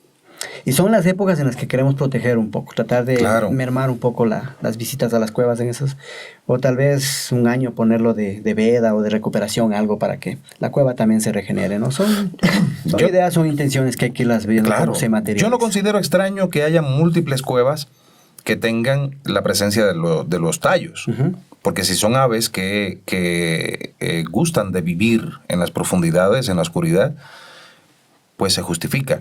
Pero ahora acabas de decir algo, en varios sitios. Y no solo en Ecuador. Recuerda que hay en Colombia y en Venezuela. En Venezuela, sí, hay en varios sitios. Tengo conocimiento que en Bolivia incluso han sido encontrados ciertas cuevas con tallos. Claro, entonces, existen hipótesis, yo no puedo llamarles teorías porque no existe argumentación sólida como para afirmar que es una teoría, pero sí hipótesis, uh-huh, de que la cueva de los tallos se comunica con múltiples cuevas más a lo largo y ancho de Sudamérica. Suponiendo que esta hipótesis se confirmara, que pudiese existir algo así, cosa que yo también desde un punto de vista científico lo veo muy difícil por los movimientos tectónicos, una serie de cuestiones, los terrenos son diferentes, hay una serie de cuestiones, ¿no? Pero supongamos que es así. ¿Podrían los tallos tal vez migrar internamente? Tal vez por dentro de las cuevas, por esos sitios que no se han detectado. Lo que te puedo decir es que al menos acá en la cueva de los tallos de Coangos existe esta zona en la que encuentras aves y nidos, ¿no? Que es la de la chimenea, el Daylight, el pozo de luz divina, uh-huh, la galería de los tallos. Avanzas un poco más adentro, el domo, llegas, nosotros le conocemos como una ducha porque es una filtración de agua en donde cae y pues ahí es donde aprovechamos a veces para ducharnos, ¿no? Existe también la galería Stan Hall, le llaman así porque los ingleses la topografiaron, en que yo contradigo un poco en eso porque me gustaría llamarle, como te decía, galería José San, por ejemplo, ¿no? Que es los Schwartz, en honor a los Schwartz que lo han estado explorando desde millones de años atrás o miles de años atrás. Sin embargo, los que lo topografiaron fueron los que pusieron los nombres y esa galería en la topografía consta como galería Stan Hall o galería de las estalagmitas.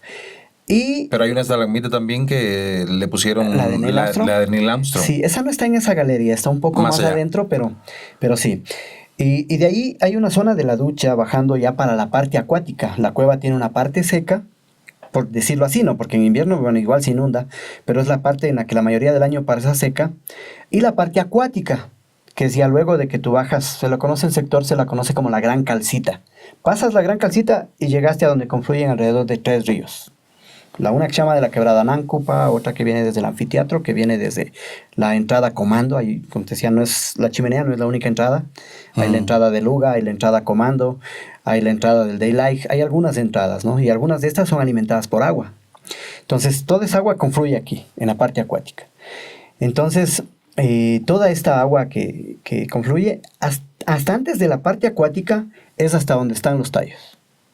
Y lo anecdótico en este tipo es de que en la cueva también existen comunidades de murciélagos, ¿no? Pero en donde están los tallos no hay murciélagos. Y donde ya están los murciélagos, que están en esta parte acuática y que hay otras salidas y todo, ahí reina el murciélago. Y yo a veces conversando con los geólogos y biólogos he dicho, pero ¿y bueno, a qué se debe esto? Posiblemente a la frecuencia con la que la ecolocalización, no sé si confluya y por eso cada quien está en su espacio para que claro, que es el sonido no confluya. Pero el hecho es que sus tallos están en esta zona. Respeto comunitario. Y los murciélagos en su zona. Entonces, no podría decirte que los tallos van más internamente, más adentro, uh-huh, para por ahí comunicarse a la otra cueva. Más bien siempre se quedan cerca de donde tienen salidas, a donde está su alimento, que es la selva, los frutos de copal.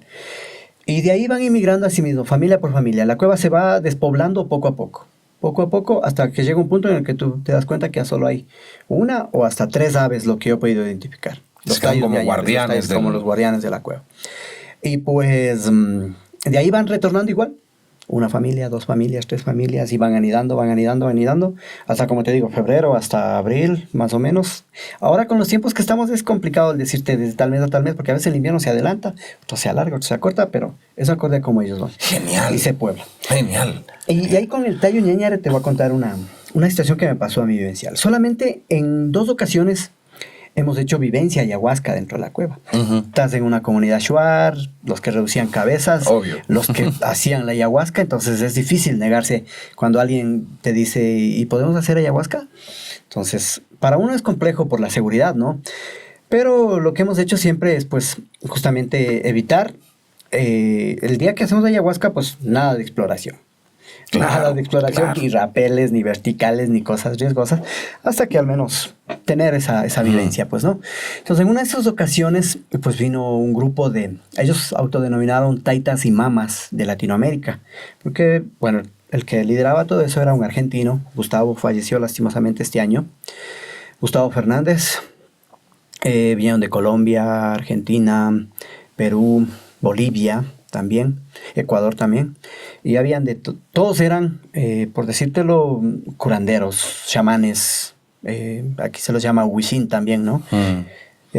Hacían sanación con medicina alternativa, plantas, rocas, imposición de manos, pues bien anecdótico la situación. Entonces ellos me pidieron hacer ayahuasca dentro de la cueva, y lo hicimos. Y obviamente nosotros como guía, siempre yo tengo un guía asistente y nos alternamos, ¿no? Pues si uno va a hacer vivencia ayahuasca, el otro cuida a la gente y así. Una, por compartir y darles esa seguridad y que sepan que lo que estamos haciendo es probado y que no es que están arriesgando su vida. Y la otra, pues como le digo, por responsabilidad también del grupo, ¿no? Entonces, en esta ocasión, pues me tocaba a mí hacer la vivencia ayahuasca. Era para mí mi segunda ocasión haciendo ayahuasca. La primera la había hecho en la comunidad de Coangos por una invitación de uno de los líderes que ¿qué sería? Por gratitud a un agasajo navideño que hicimos con los niños ahí en la comunidad, pues decidió ofrecernos ayahuasca y nosotros complacidos, pues lo aceptamos.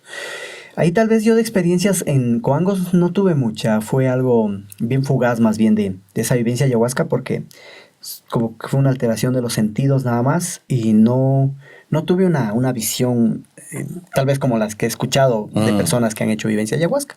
Entonces en esta segunda vez, pues yo me acuerdo que el chamán que nos hizo la toma de ayahuasca, el que preparó la ayahuasca y estaba conduciendo al grupo, pues me vio que no me estaba cogiendo la ayahuasca con la dosis normal y me dijo que si quería otro poco. Le dije que no dosis completa, sino que solo la mitad porque me daba un poquito de recelo, ¿no?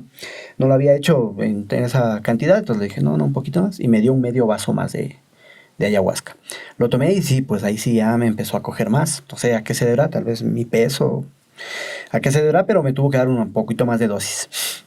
Y en lo que estaba yo en mi vivencia ayahuasca, pues me acuerdo claramente que pude ver al tallo ñañare frente a mí en el nido. Ya lo vi de una forma como que un poco sobredimensionada, ¿no? Ya más grande y clarita porque no estábamos con luz. Y lo pude ver que me miraba y empezó a volar. En mi vivencia, ¿no? Y pues el tallo ñañare empezó a volar. De pronto tomó altura y se dirigió directamente hacia mi pecho. Así. Y se estrelló en mi pecho el tallo. Al momento que se estrelló en mi pecho, pues se difuminó así como estas luces. Así. A lo que se estrelló en mi pecho, porque yo me acuerdo que cuando llegó donde mí, yo me hice así y se desvaneció. Y yo seguí en mi viaje ahí de vivencia, de ver todo lo que estaba, ¿no? Es un poquito complejo el poder connotar todo, porque hay partes que me recuerdo y otras no mucho. Entonces, pero esto del tallo lo recuerdo bien. Y yo le compartía esto después a Bosco, que fue el chamán que estuvo con nosotros. Y le digo, Bosco, esto me pasó, le digo. Y digo, como buscando un significado o tratar de interpretar qué fue lo que viví, ¿no? Y Bosco me decía, dice, lo que pasa es que tallo ñañare, el guardián, te transfirió su energía a ti, dice. Te transfirió tu poder, me decía él. Dice, tú eres también guardián de esta cueva, dice, tienes que proteger esta cueva. Esa es la misión que él te ha encargado y te ha dado su poder, me dijo a mí. Entonces yo me sentí complacido, honrado y me la he tomado a pecho en realidad, porque desde hace un tiempo atrás me he dedicado a eso, a tratar de proteger la cueva, a educar, a tratar de difundirla también. Y también, no solo a llevar gente acá solo por turismo, solo por pasar una noche dentro de la cueva, por rapelar un sistema vertical, sino también porque sienta justamente esta espiritualidad, o que si dentro de las vivencias que hacemos nosotros enfocado a la cultura ancestral de los pueblos amazónicos, y a este sentirnos a nosotros mismos y poder ver qué tenemos dentro, pues puedan también ver que la cueva no es solamente aventura, naturaleza, sino que hay algo más que te saca, en realidad, que nuevecito de la cueva. Sales con una energía brutal. Me lo imagino, brutal, pero no todo es bueno allí dentro, porque tengo entendido que, y estás en tu absoluta libertad de negarte a ello, tengo entendido que pasó algo desagradable con tu hijo. Ah, sí. Bueno, esa es otra de las anécdotas. Bueno, todo lo que en este momento estamos contando, de hecho, son parte de las anécdotas que compartimos con nuestros grupos en el viaje, ¿no? A veces estamos ahí y me cuentan y lo hemos compartido hasta tal punto de que alguna vez mi hijo me dijo, oye, papi, te voy a pedir que me des regalías, dice, de los grupos, porque a todos los grupos les cuentas mi historia. Entonces, bueno, te lo voy a contar con mucho gusto porque es una vivencia personal, ¿no?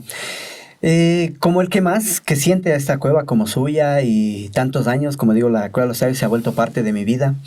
Yo quería que mis hijos también compartan, pues, ¿no? Mis hijos en ese entonces, mi varón tenía 10 años y mi nena tenía 13 años.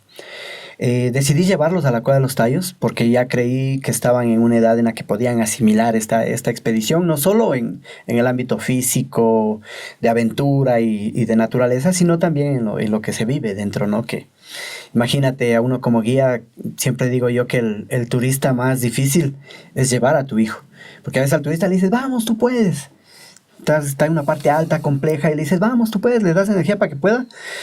Pero a veces verlo a tu hijo ahí en esa vertical a punto de que si vuela se mama, es el turista más difícil que he guiado en realidad, porque tienes tu alma dividida ahí de como decirle, vamos, tú puedes, pero también decirle, vamos, aguanta, yo te ayudo, no te subas. Sí. Es ese deseo de protección, ¿no? Pero créeme que los niños en las cuevas disfrutan totalmente. Una, porque tal vez hacen lo que les impedimos en nuestra casa, ¿no? Que no se ensucien, que no se arrastren. Pues no, acá hay que arrastrarse. Claro. Hay que enlodarse, hay que ensuciarse. No te mojes, ¿no? Acá hay que pasar pasos inundados, rapelar por cascadas con una creciente tenaz, meterse a sifones. Entonces, hay que mojarse. Y parte de esta aventura y de estas cosas riesgosas, pues también van del ámbito espiritual, porque tú no sabes a qué se va a encontrar ahí, ¿no? Y eso ocurrió con mi hijo. La primera noche que estuvimos en la Cueva de los Tallos, la primera noche, recuerdan, en nuestros grupos hacemos 2 noches. La primera noche los dejé en la carpa, durmiendo a mi nena y a mi varón. ¿Sí? Les dejé durmiendo y yo me fui a dormir en una carpa al lado. Entonces, yo tengo un sueño un poquito pesado.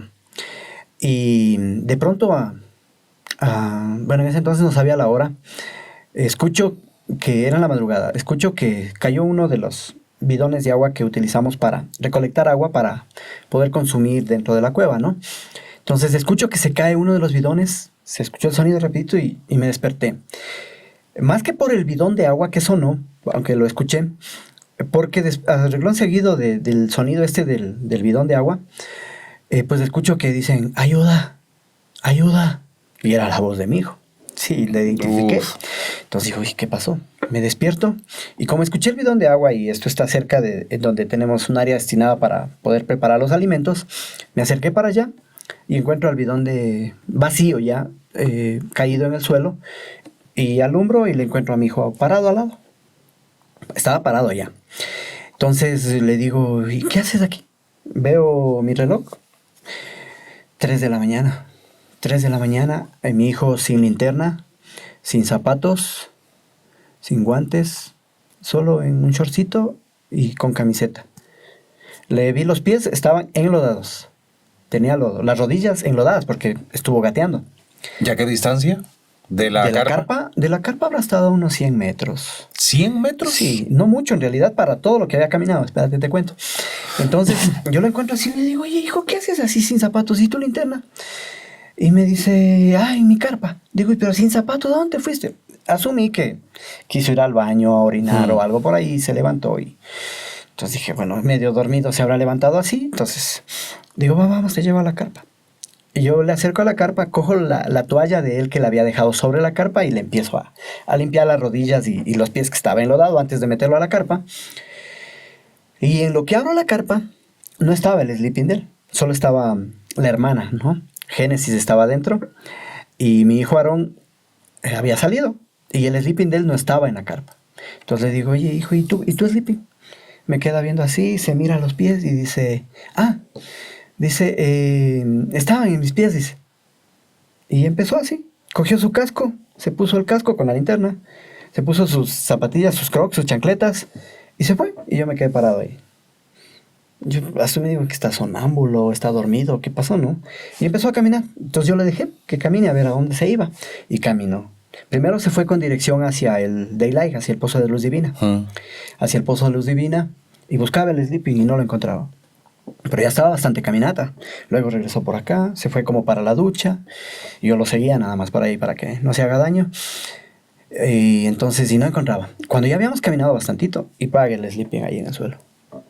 El sleeping de él. Y digo, ¿y hasta acá caminaste, hijo, y sin luz? Le pregunté yo. Y me dice, sí, dice, es que yo venía siguiendo esa luz, me dice.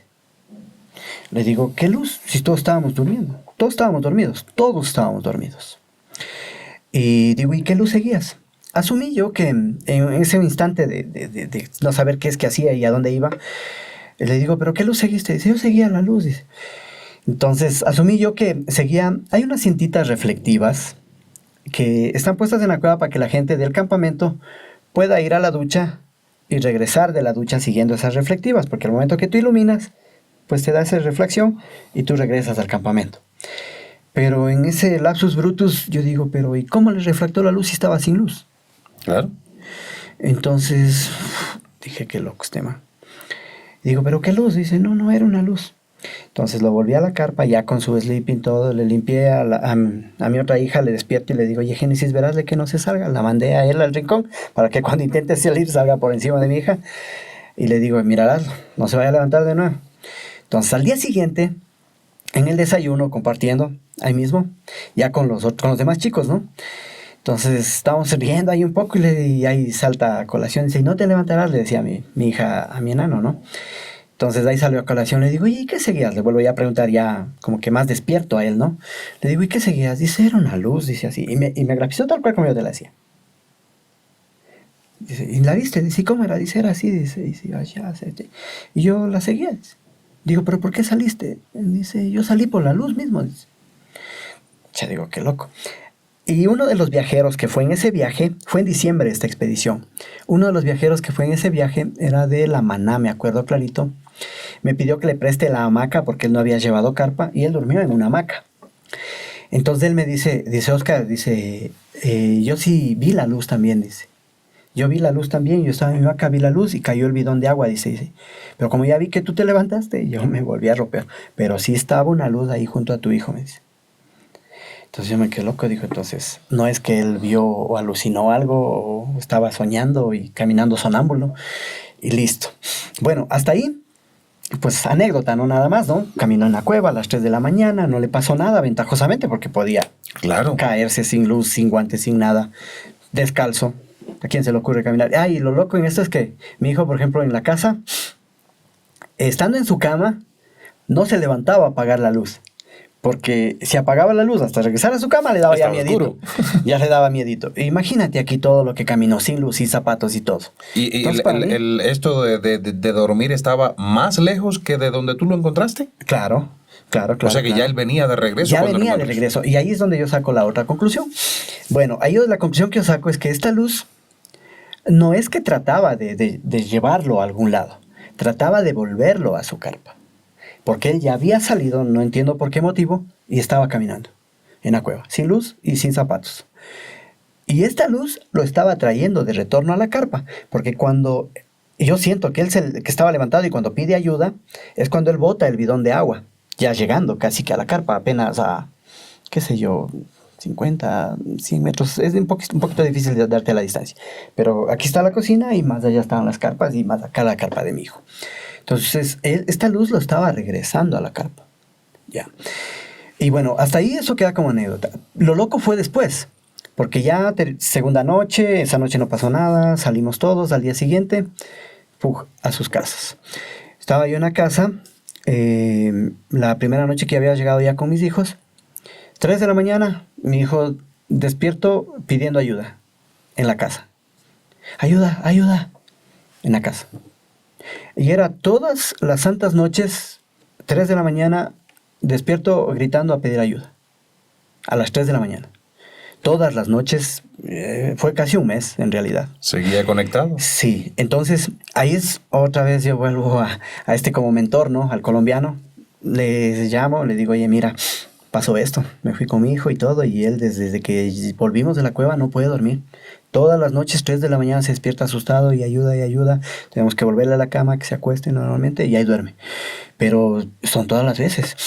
Y me dice, ya yo me acordaba mucho a lo que me decía mi abuelita, que a veces cuando vamos a una laguna, a un río, o a veces al cementerio igual, o a las iglesias, me acuerdo que lo hacía. A estos lugares así como que hay presencias de almas o de espíritus o de entidades o de cosas así. A veces les fumaban el tabaco, les pasaban el huevo, el ají, o les limpiaban, o siempre nos decían a los padres, en ese caso yo me acuerdo era niño, o sea, le decían a mi madre, irásle llamando, irásle llamando. Entonces, el llamarle a los hijos, me decía, ¿y les llamaste? Me decía, cuando iba saliendo de la cueva. Digo, no. Entonces, ahí yo me acuerdo que, como te decía, esto que me decía mi abuelita, por ejemplo, siempre que estamos saliendo de un lugar así, en donde hay estas energías, estas, no sé si llamarlos espíritus, pues hay que llamar a estos niños o a estas almas buenas o almas tal vez que son frágiles o sensibles, podríamos decirlo, para que no se quede el espíritu o la alma de ese ser ahí, en ese lugar. Entonces ahí entramos a otra situación, ¿no? Cuerpo, alma, o cuerpo y espíritu. El cuerpo de mi hijo estaba en la casa, pero el espíritu seguía en la cueva. Seguía en la cueva. Y él no podía estar tranquilo, porque su espíritu reclamaba a su cuerpo y su cuerpo reclamaba a su espíritu. Entonces él me dice, mira, tienes que irte de nuevo a la cueva llevándolo. Digo, pero yo no tengo tour hasta después de 15 días más. Por lo regular, o 1 o 2 al mes. Entonces, digo, y ahora ahí no lo puedo llevar, tiene clases, no había feriado. Dice, hermano, llévate una ropa, llévate alguna pertenencia de él, vas a la cueva, ofrendas, das gracias. Ahí entramos a otro para poder tomar algo, pues tienes que agradecer también, entregar algo, ¿no? Entonces, esta vez les conté al grupo de viajeros con el que fue, les digo, miren, pasó esto con mi hijo, y pues si me escuchan gritando como loco por ahí, vamos, Aarón, no te quedes, Aarón, pues no crean que estoy loco, sino que es porque pasó esto. Y tengo que hacerlo.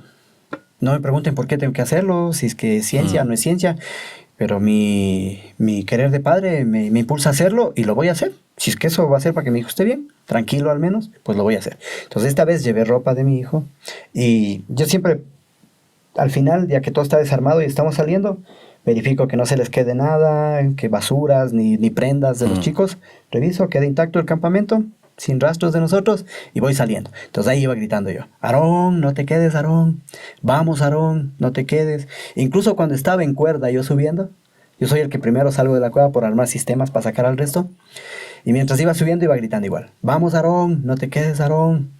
Iba, dale. Al menos de lo que me contó mi esposa, desde esa noche, que yo todavía aún no había regresado a la casa, desde esa noche, mi hijo, hasta la presente fecha, y tú lo has visto hoy día, que está aquí con nosotros, no tiene problema él. Y lo contamos a él y él siempre, que de hecho quiere regresar a Tallos. Hay que ver un poquito después, a ver cuándo volvemos a Tallos, pero ocurrió esto.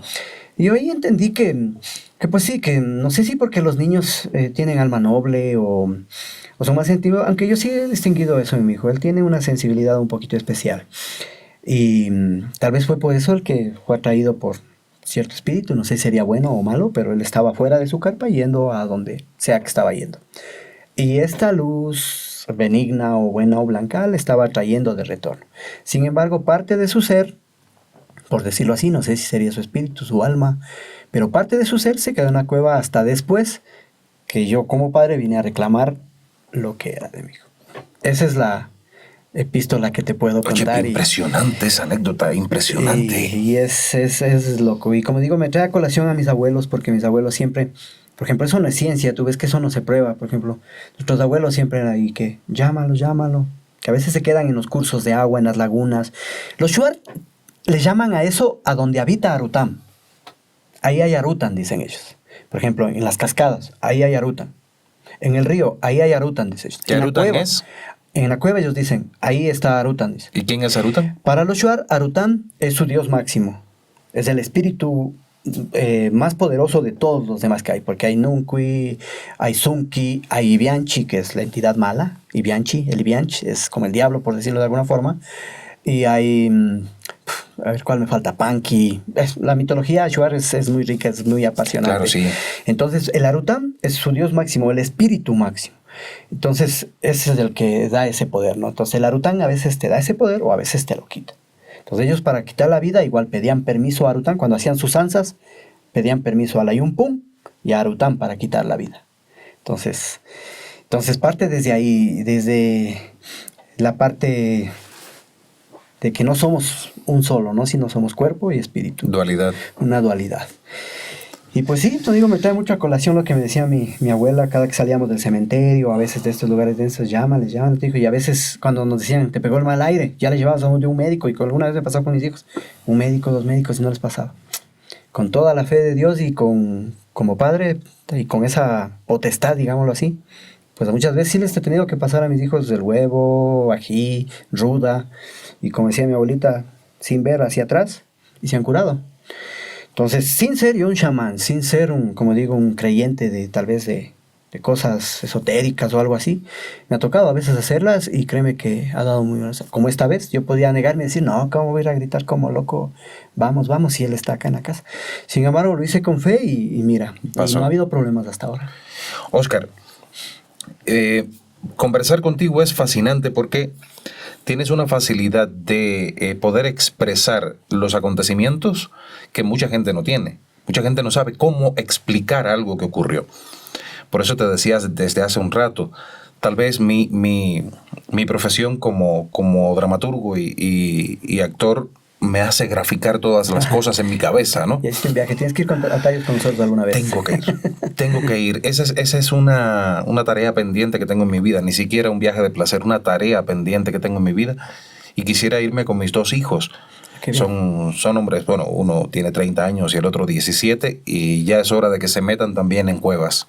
Y nada mejor que la Cueva de los Tallos para esto. Sí, como experiencia es única, en verdad. Sí.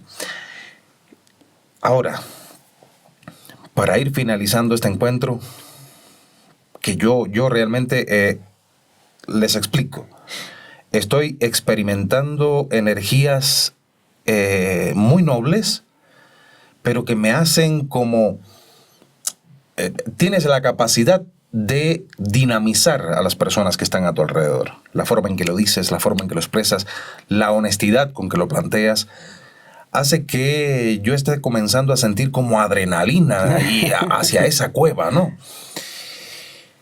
Desde tu perspectiva, tú tienes una mente científica que ha experimentado cosas que la ciencia no puede explicar.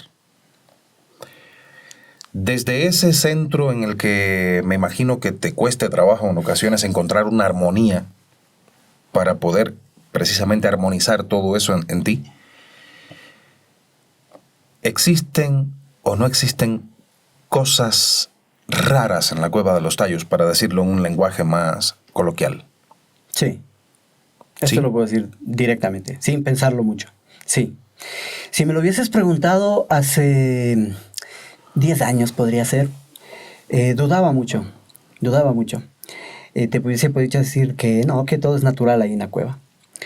Pero a través de todos estos años he podido experimentar, como te digo, cosas como las que te he contado el día de hoy y algunas otras más. De hecho, hay 2 puntuales todavía que me acuerdo y que ojalá podamos tener el tiempo de contarlos en esta ocasión. Claro. Que pues me han hecho pensar que... no sé si incluso eso podríamos decirlo, pues es no natural, ¿no? Pero ¿quién juzga qué es natural y qué no es natural? ¿No es cierto? Para mí puede ser natural el meterme en cuevas. Me encanta a mí meterme. Pero para alguien puede ser una locura meterse en cuevas. Como me ha tocado muchas veces a algunos viajeros. No, yo ni loco me meto ahí. Y pues es cierto. Porque para mi realidad, para mi manera de vivir, pues meterme en las cuevas es lo más fantástico. Pero para otra persona puede ser una locura. ¿Qué vives ahí? A mucha gente me ha pasado. Yo nací, digamos, en el montañismo. Mi primer amor, siempre lo digo, mi primer amor fue el montañismo, las altas cumbres. Y muchas personas lo ven loco, así uno estar subiendo montañas para llegar a una cumbre y en solitario, con un paisaje magnífico, sentir esa satisfacción de decir lo hice. Y lo mismo ocurre acá en las cuevas. Yo me apasioné por esto de las cuerdas, por el rescate, por la aventura, y pues esto comulgado a todo lo que me da la naturaleza, espiritualmente y energéticamente, pues me llena. Cuando converso yo con mis viajeros una vez que regresamos del viaje, yo les digo eso, digo, y miren, ya tengo más de 140 expediciones y a veces hacemos la misma ruta. Sin embargo, es diferente y no me aburre, porque en cada viaje es diferente, es una experiencia.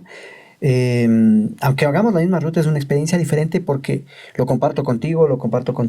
Esta vez, por ejemplo, que nos pasó algo con tal o cual viajero, tú nos compartiste esto, yo me llené mucho de, tal vez a mí me faltó agua y tú me compartiste tu agua, o lo que en la guianza, en la meditación guiada que tú nos dirigiste, pues me sentí muy lleno.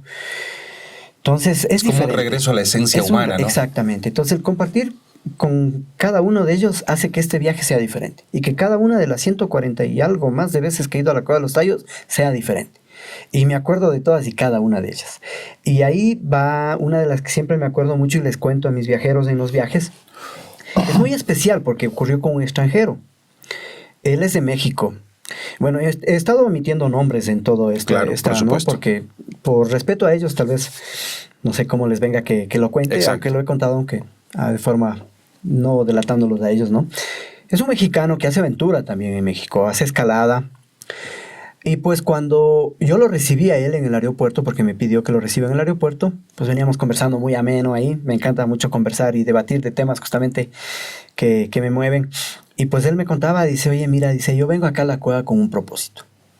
Entonces ya empecé yo a jugar, a ver, vamos, ¿a qué es que vamos? Porque ya me han llegado grupos de todo tipo que ya cuando me dicen así digo, uy, ¿en qué me estoy metiendo ahora?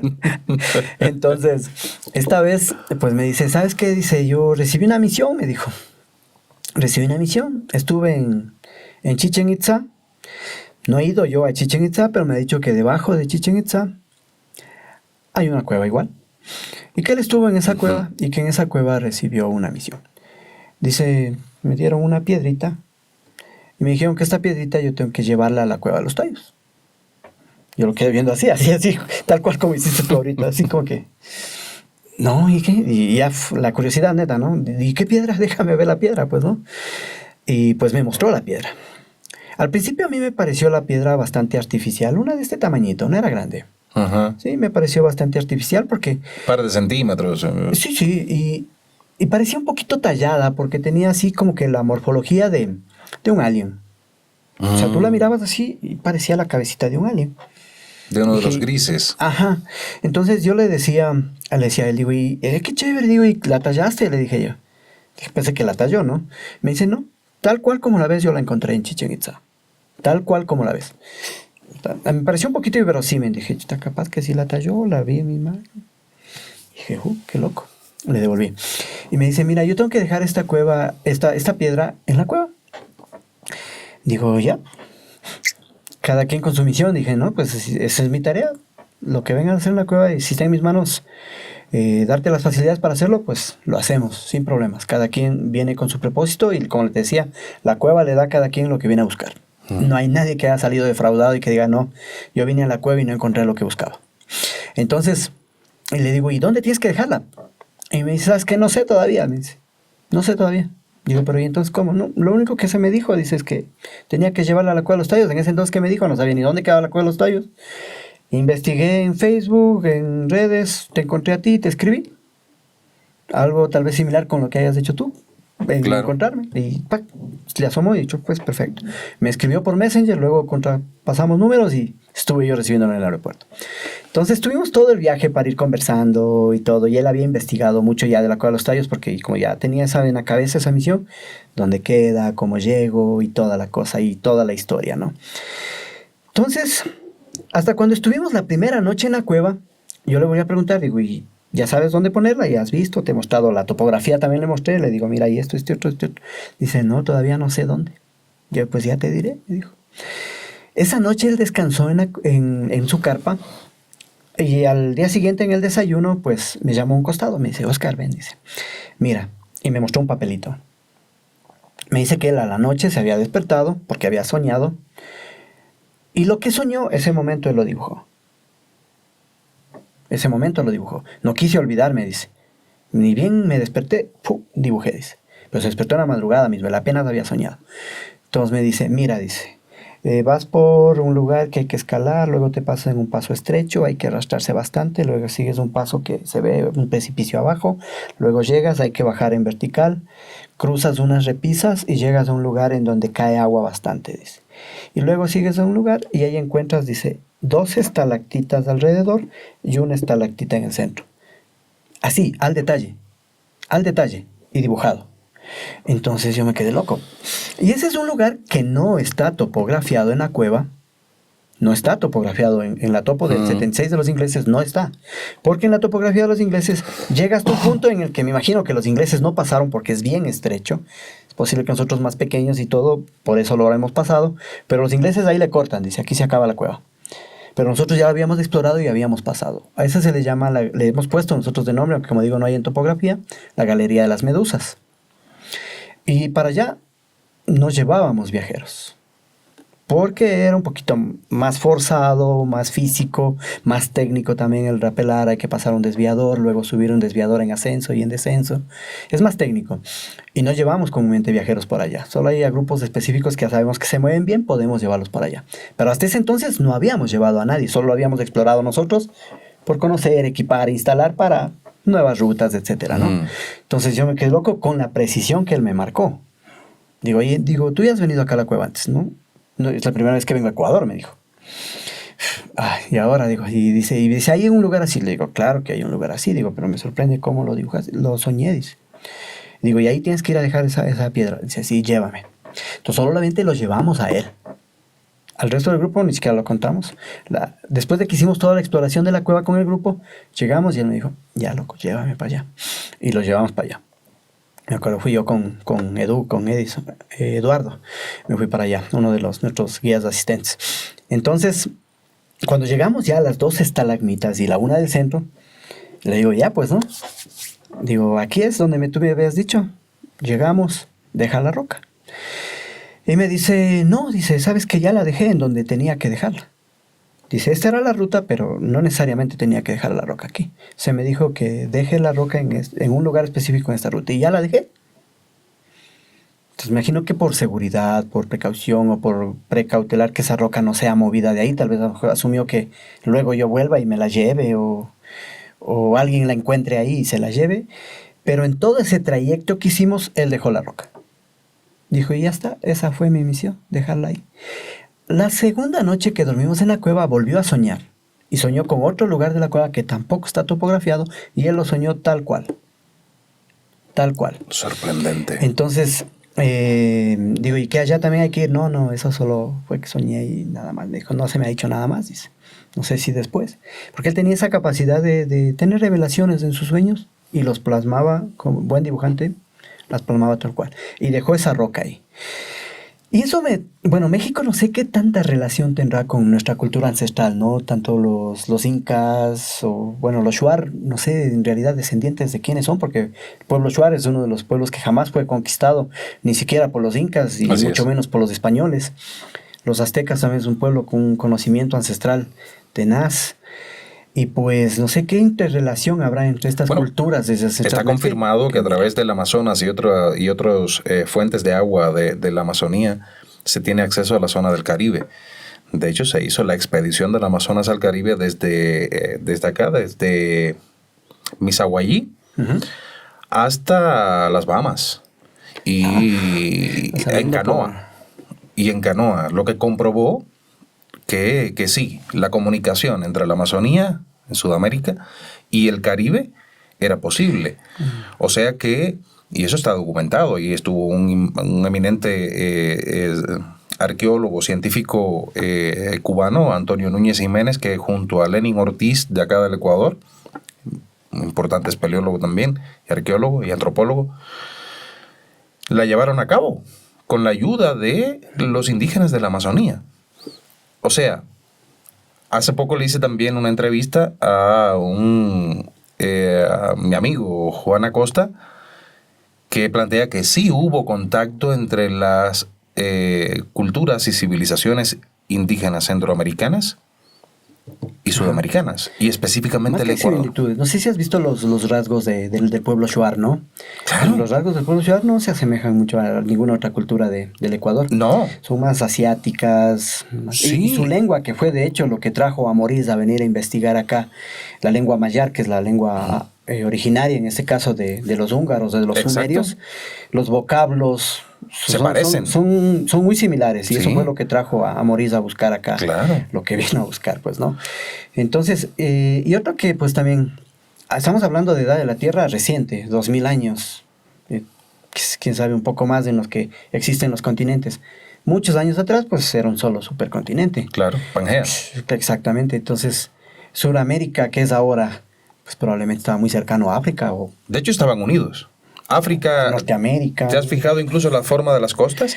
Ensamblaban perfectamente. Entonces, eso es lo que hemos conversado mucho con nuestros viajeros. O sea, ahora conocemos la historia reciente de la Claro. Tierra, pero la historia de muchos años atrás no la conocemos. Antes era un solo continente. Quién sabe, el pueblo Shuar estaba muy cercano a los aztecas, a los sumerios. No lo sabemos. No.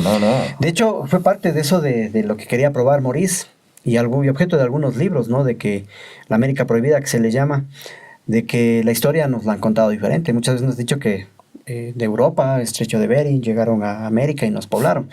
Pero a veces que parece que... He escuchado de un libro que se llama El origen americano de los pueblos europeos. Entonces, sí, he escuchado de él. La historia un poco, Y conoces también la hipótesis de Amellino, el argentino. ¿Cómo es? Florentino Amellino. ¿Ya? Él plantea que realmente el ser humano surgió en América. Exactamente. Que surgió en América. De hecho, Amellino ha sido criticado cruelmente a lo largo de la historia, y estamos hablando de hace muchas décadas atrás. Pero ¿por qué criticarlo así? Debe haber alguna interrelación. De México viene bastante gente a la Cueva de los Tallos. ¿Has escuchado tal vez de los discos solares? Por supuesto. Los 13 discos solares, Yacintá, que es la Cueva de los Tallos, es uno de esos 13 discos solares. Y de hecho, el año anterior vino un grupo de... Bueno, casi todos eran mexicanos, aunque había un boliviano, panameño. Bueno, y los demás eran mexicanos. De un grupo que venía a conectar justamente el disco solar Yacintá con el resto de discos solares. Entonces, este grupo me pareció bastante sui generis porque tenían dentro de su hermandad, digámoslo así, pues sacerdotisas. Digamos, no es como una religión normal en la que está el pastor, qué sé yo, y el resto son sus seguidores. No, acá habían sacerdotisas, en otras había profetas y cosas así, ¿no? Y ellos tenían esa facultad de comunicarse y vinieron justamente a activar este Yacintá, que es el disco solar de la Cueva de los Tallos, con el resto de discos solares. Entonces hay muchas personas que vienen acá a la Cueva de los Tallos con esos fines, de intercomunicar estos discos solares. Y esta misión que te hablaba hace un momento del mexicano de la roca, me decía justamente que es como decir un cristal que tiene que estar en ese lugar específico para poder conectar. No sé si era en alguna fecha especial, aunque a veces sí han llegado acá a la cueva, en solsticios, en equinoccios, me acuerdo fue una que vinieron el 2 de febrero del 2022, 2-2-22, que también era como que un portal, y vienen en esas fechas justamente a hacer estas activaciones de estos discos o a tratar de interconectar. Entonces yo lo que he aprendido es que tampoco hay que cerrarse mucho, ¿no? Claro. Hay que cerrarte mucho, y he estado abierto a aprender, por más loca que podía parecer cualquier tal o cual teoría o como digo, a veces un ritual en media cueva, medio como que profano, podríamos decirlo así. Esto sumado a lo que los Shuar conocen y ellos también hacen sus rituales. Por ejemplo, hay un ritual con el tabaco que hacemos dentro de la cueva, ellos le llaman, que es recibir arután en su cuerpo con un zumo de tabaco y agua de la cascada, que es para donde ellos habitan el arután. Hacen esto del rapé, que se llama, el inhalar por la nariz el zumo del tabaco, que para ellos es recibir la fuerza de arután en su ser. Entonces, es ir un poco comprendiendo, ¿no? A veces a la cultura ancestral y pues también a estas personas que tal vez tienen un conocimiento mayor al que nosotros estamos teniendo.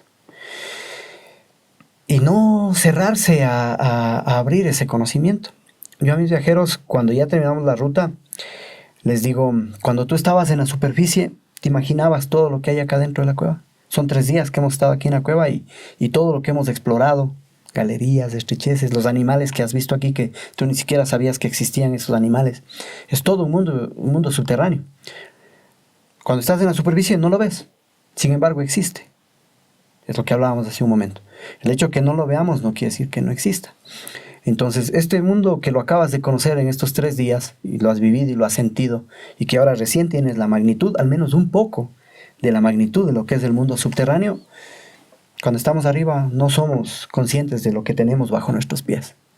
Entonces, el hecho de que no lo veamos no quiere decir que no exista. Oscar, eso lo tengo totalmente seguro. Seguro. Oscar, ya casi estamos acercándonos al final y yo quisiera tener la oportunidad de entrevistarte en alguna nueva ocasión. No sabemos cuándo, pero quisiera hacerlo. Claro que ahora, como decía hace un ratito, tú tienes una mentalidad en la que hay una encrucijada bastante fuerte. Sí. Es bastante, me imagino lo que debas tú experimentar con todo esto. Sería, como muchos plantean, ¿sería posible que la Cueva de los Tallos fuera la entrada a otro mundo, como muchos plantean? El hecho de ya introducirte a este mundo desconocido ya es ingresar a otro mundo. Hace un momento hablábamos de la estalagmita de Neil Armstrong. Y Neil Armstrong, cuando exploró la Cueva de los Tallos, al menos lo poco que pudo explorar de la Cueva de los Tallos, él decía esto, que su vivencia en la Luna se parece mucho a su experiencia en la Cueva de los Tallos, porque es conocer nuevos mundos, es acercarte a lo desconocido. No sé qué habrá visto él en la Luna, si llegó a la Luna, ¿no? Pero cuando estuvo acá en la Cueva de los Tallos, él también descubrió este nuevo mundo, ¿no? Que está bajo nuestros pies. De que si existe algo más todavía a profundidades mayores, es difícil el poder uno aseverar y decir, sí, existe un mundo más abajo de lo que nosotros conocemos como... Lo decía Maurice, estar en la Cueva de los Tallos es apenas rasgar el velo de todo lo que en sí comprende el mundo subterráneo.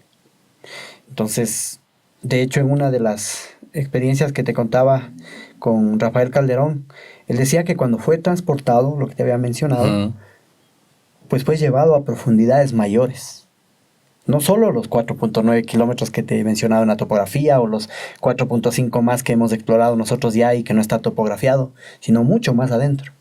Y él indicaba que una vez que él sintió que fueron llevados a profundidades mayores adentro, que llegó a un punto en el que pues ya no había estructuras así como las que tenemos en la cueva, estalagmitas, estalactitas, paredes, galerías, estrecheces, sino que era todo abierto. Y que ahí estos seres de luz que te había manifestado, pues ya tenían cuerpo, que eran corpóreos, eran una especie de reptilianos, ya con forma.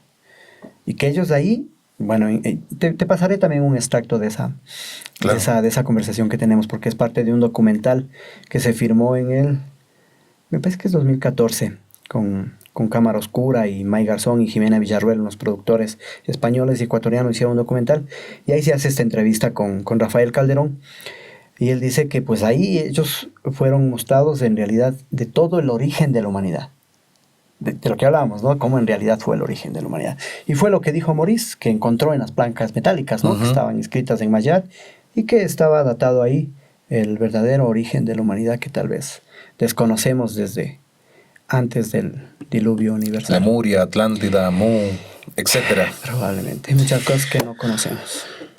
Y que quizás nunca conozcamos. Moriremos al menos ser capaz sin conocerlas. Sí. Empecemos por Juan Morix, Padre Crespi, Stan Hall, Eric von Daniken, que... Bueno, no llegó, pero era un muy buen escritor. Muy buen escritor. No llegó a ir nunca, pero interesante todo lo que plantea. Mucha gente le critica, pero yo lo respeto. Sí. Yo lo respeto. A veces aquel que tildamos de más loco es el que ha tenido la razón. Hace poco tuve la oportunidad de llevar a uno de los grandes escritores de la Cueva de los Tallos. Es un argentino, Alex Chonetti, quien ha escrito, parece que son 2 o 3 libros de la Cueva de los Tallos. Y él, así como tú manifestabas, dice, bueno, ya la edad, ya había ido a la Cueva de los Tallos creo que como 4 o 5 veces anteriormente, y ahora ya estaba un poco más de edad y se decidió, a pesar de la edad, volver a ir a la Cueva de los Tallos. Y fue el año anterior justamente cuando estuvo con nosotros y él narraba todo esto, porque hace años atrás jugaba mucho con sus miedos, había tenido algunas experiencias ahí que las narra en sus libros, y pues volver a la Cueva de los Tallos era volverse a encontrar con sus miedos y todo, y lo volvió a documentar nuevamente. De hecho está publicado en Wikipedia, su última expedición lo tiene publicado en Wikipedia, Alex Chonetti. El libro se llama The Mysterious Tallos Cave. Hay edición en inglés y en español. Entonces, estos escritores justamente son los que logran, tal vez con su arte, pues lanzar al mundo, a la palestra, pues de todas estas bellezas que tenemos nosotros y que las conocemos tan pocos. Algo que me ha ocurrido mucho con nuestros viajeros es de que a veces el mismo ecuatoriano no conoce la Cueva de los Tallos, y muchas veces de España, de Estados Unidos, de México, de Inglaterra, de otros países, ya la conocen y quieren venir a explorarla, y a veces el mismo ecuatoriano no la conoce. Entonces, qué mejor, como tú dices, mantener esa llama viva de ese espíritu del hombre, ¿no? De querer descubrir, de querer conocer, de querer rasgar justamente ese velo de lo desconocido, como lo decía János Morisopoulos. Así es que no permitas que te lo cuenten, vívelo tú, comunícate con Oscar. Oscar, ¿cuál es tu número de teléfono para aquellos que estén interesados en contactarte para visitar la Cueva de los Tallos? Pues sí, pueden contactarnos en nuestras redes sociales, Vertical Extreme SC, tanto en Facebook, Instagram o TikTok. También a nuestro número de WhatsApp, 09999 952616. Es nuestro número de teléfono. Y pues eso, las personas que quieran experimentar el viaje, ¿no? Pero si hay gente que quiere hacer ciencia, hay gente que quiere estudiar, que quiere ayudarnos a explorar mucho más de lo que está ya documentado de la Cueva de los Tallos, pues con la Sociedad Espeleológica Ecuatoriana, como les mencionaba, tenemos algunos proyectos en vilo, como este de documentar y datar a los Steatornis caripensis para entenderlos un poco más y así tratar de protegerlos. Entonces también son bienvenidos biólogos, cartógrafos, y hay algo que es especial el año que viene. Se cumplen los 50 años de la expedición inglesa, que aunque sea un poco rechazada a veces, ¿no? Porque para muchos en esta expedición la cueva fue saqueada, ¿no? Aunque no hay pruebas de ello en realidad, de que alguien haya sacado placas metálicas y todo. Sin embargo, esa expedición marcó un hito, porque todo lo que tenemos tanto en topografía, en investigaciones de arácnidos, aves, serpientes, incluso en lo antropológico y arqueológico, pues es de esa expedición 76. Ojalá y en el año que viene, que cumplimos los 50 años de esa expedición, pues podamos replicar algo y podamos sentirnos orgullosos de decir que esa expedición es nuestra, de los ecuatorianos, y que hemos podido datar lo que hace muchos años no se ha hecho desde el 76. Ya escucharon. A ver, si tú no eres científico, si tú no eres biólogo, cartógrafo, en fin, pero conoces a alguien, sería genial generar a partir de este momento todo un movimiento en pos de eso, del 50 aniversario de la expedición inglesa. Así es. Y con Oscar, que es el presidente de la Sociedad Espeleológica Ecuatoriana, pues que se pongan de acuerdo para agrandar los estudios de la Cueva de los Tallos y conocer mucho más allá, conocer cada detalle de hasta donde se pueda. Exactamente. Hasta donde se pueda. Hasta donde la cueva nos deje también, ¿no? Exactamente. Una cueva que tiene millones de misterios y cada día salen más. Hoy, Oscar, te agradezco infinitamente que hayas tenido la gentileza de aceptar mi invitación tan rápido, contactarte y así de rápido me dijiste, ya, listo. Coincidió, ¿no? Estaba justamente en Quito y... Claro. Mira. Genial. Entonces, mi agradecimiento, el agradecimiento también de las personas que nos están viendo. Estoy convencido de que este podcast les ha encantado a todos. La manera en que cuentas la historia hace que uno la viva y que sienta deseos de ir a la Cueva de los Tallos. Si tú no tienes espíritu de aventurero, no te aflijas, quizás no lo has descubierto.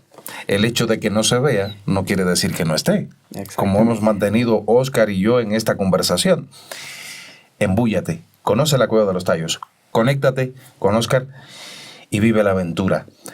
Quizás tú puedas después, en algún momento, hasta aceptarme una entrevista porque fuiste la persona que descubrió algo nuevo en esa que es, para mí, la cueva más misteriosa de todo el planeta Tierra. Hermano, gracias. Me gustó, mi hermano. Muchas gracias. A ti. Estamos en contacto. Y a ti, como siempre te digo, recuerda que ser culto es la única forma de ser libres.